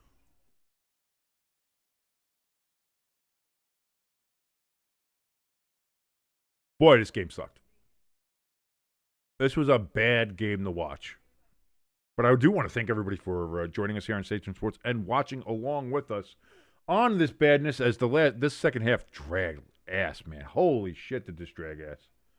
And the Chargers kneel it down. That is going to end it. It is a final from SoFi in beautiful Inglewood, California. The Chargers 25, the Steelers 10. And Keenan Allen becomes the highest, most receptions in Chargers history. So congratulations to Keenan Allen.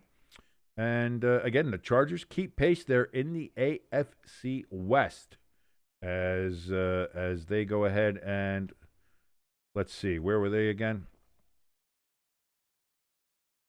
They are going to be 7-3. They're going to be one game behind the 8-2 Broncos. So again, keeping pace there. You have the Broncos at 8-2, the Chargers at 6-3. The Chiefs, who have a bye week, are 5-4. I mean, Chargers are 7-3, and the Chiefs on the bye week are 5-4. So again, the Broncos have not had a bye yet, and neither have the Chargers. So that's where they sit there. And the Steelers, they still maintain a division lead in the North. They are 5-4. The Ravens, though, sniffing right at their bums at 4 and 5. ELS says, I'll meet you in the rubber room. I will see you there too, my friend ELS, over on Discord. That'll be fun. If you want to come join us on Discord, link is in the description below. If you want to do that, if you want to donate to us at all, the donation station link is there. If you want to buy some merchandise from us, you can go ahead and do that as well. We have our hoodie over there, the Fuck the Ref shirt. Hoodie and t-shirt available over there. Link is in the description below, or go to bit.ly/stay tuned merch. That's bit.ly/stay tuned merch. Until tomorrow. Maybe, hopefully, there will be a surprise Brian Daboll firing announcement that I'll be able to go ahead and broadcast. But barring that, I'll see you for the Monday night game. The Philadelphia Eagles, wearing their black helmets and black pants, will be going up against the Green Bay Packers in their traditional uniforms. Thank God for once we'll be able to see the Packers in a traditional uniform. Not all white, not throwback. It'll be the gold and green and gold that we're used to, and we'll do that. So until tomorrow night, my name is King. This has been Stay Tuned Sports. Enjoy the rest of your Sunday evening, ladies and gentlemen. What little of it there may be left.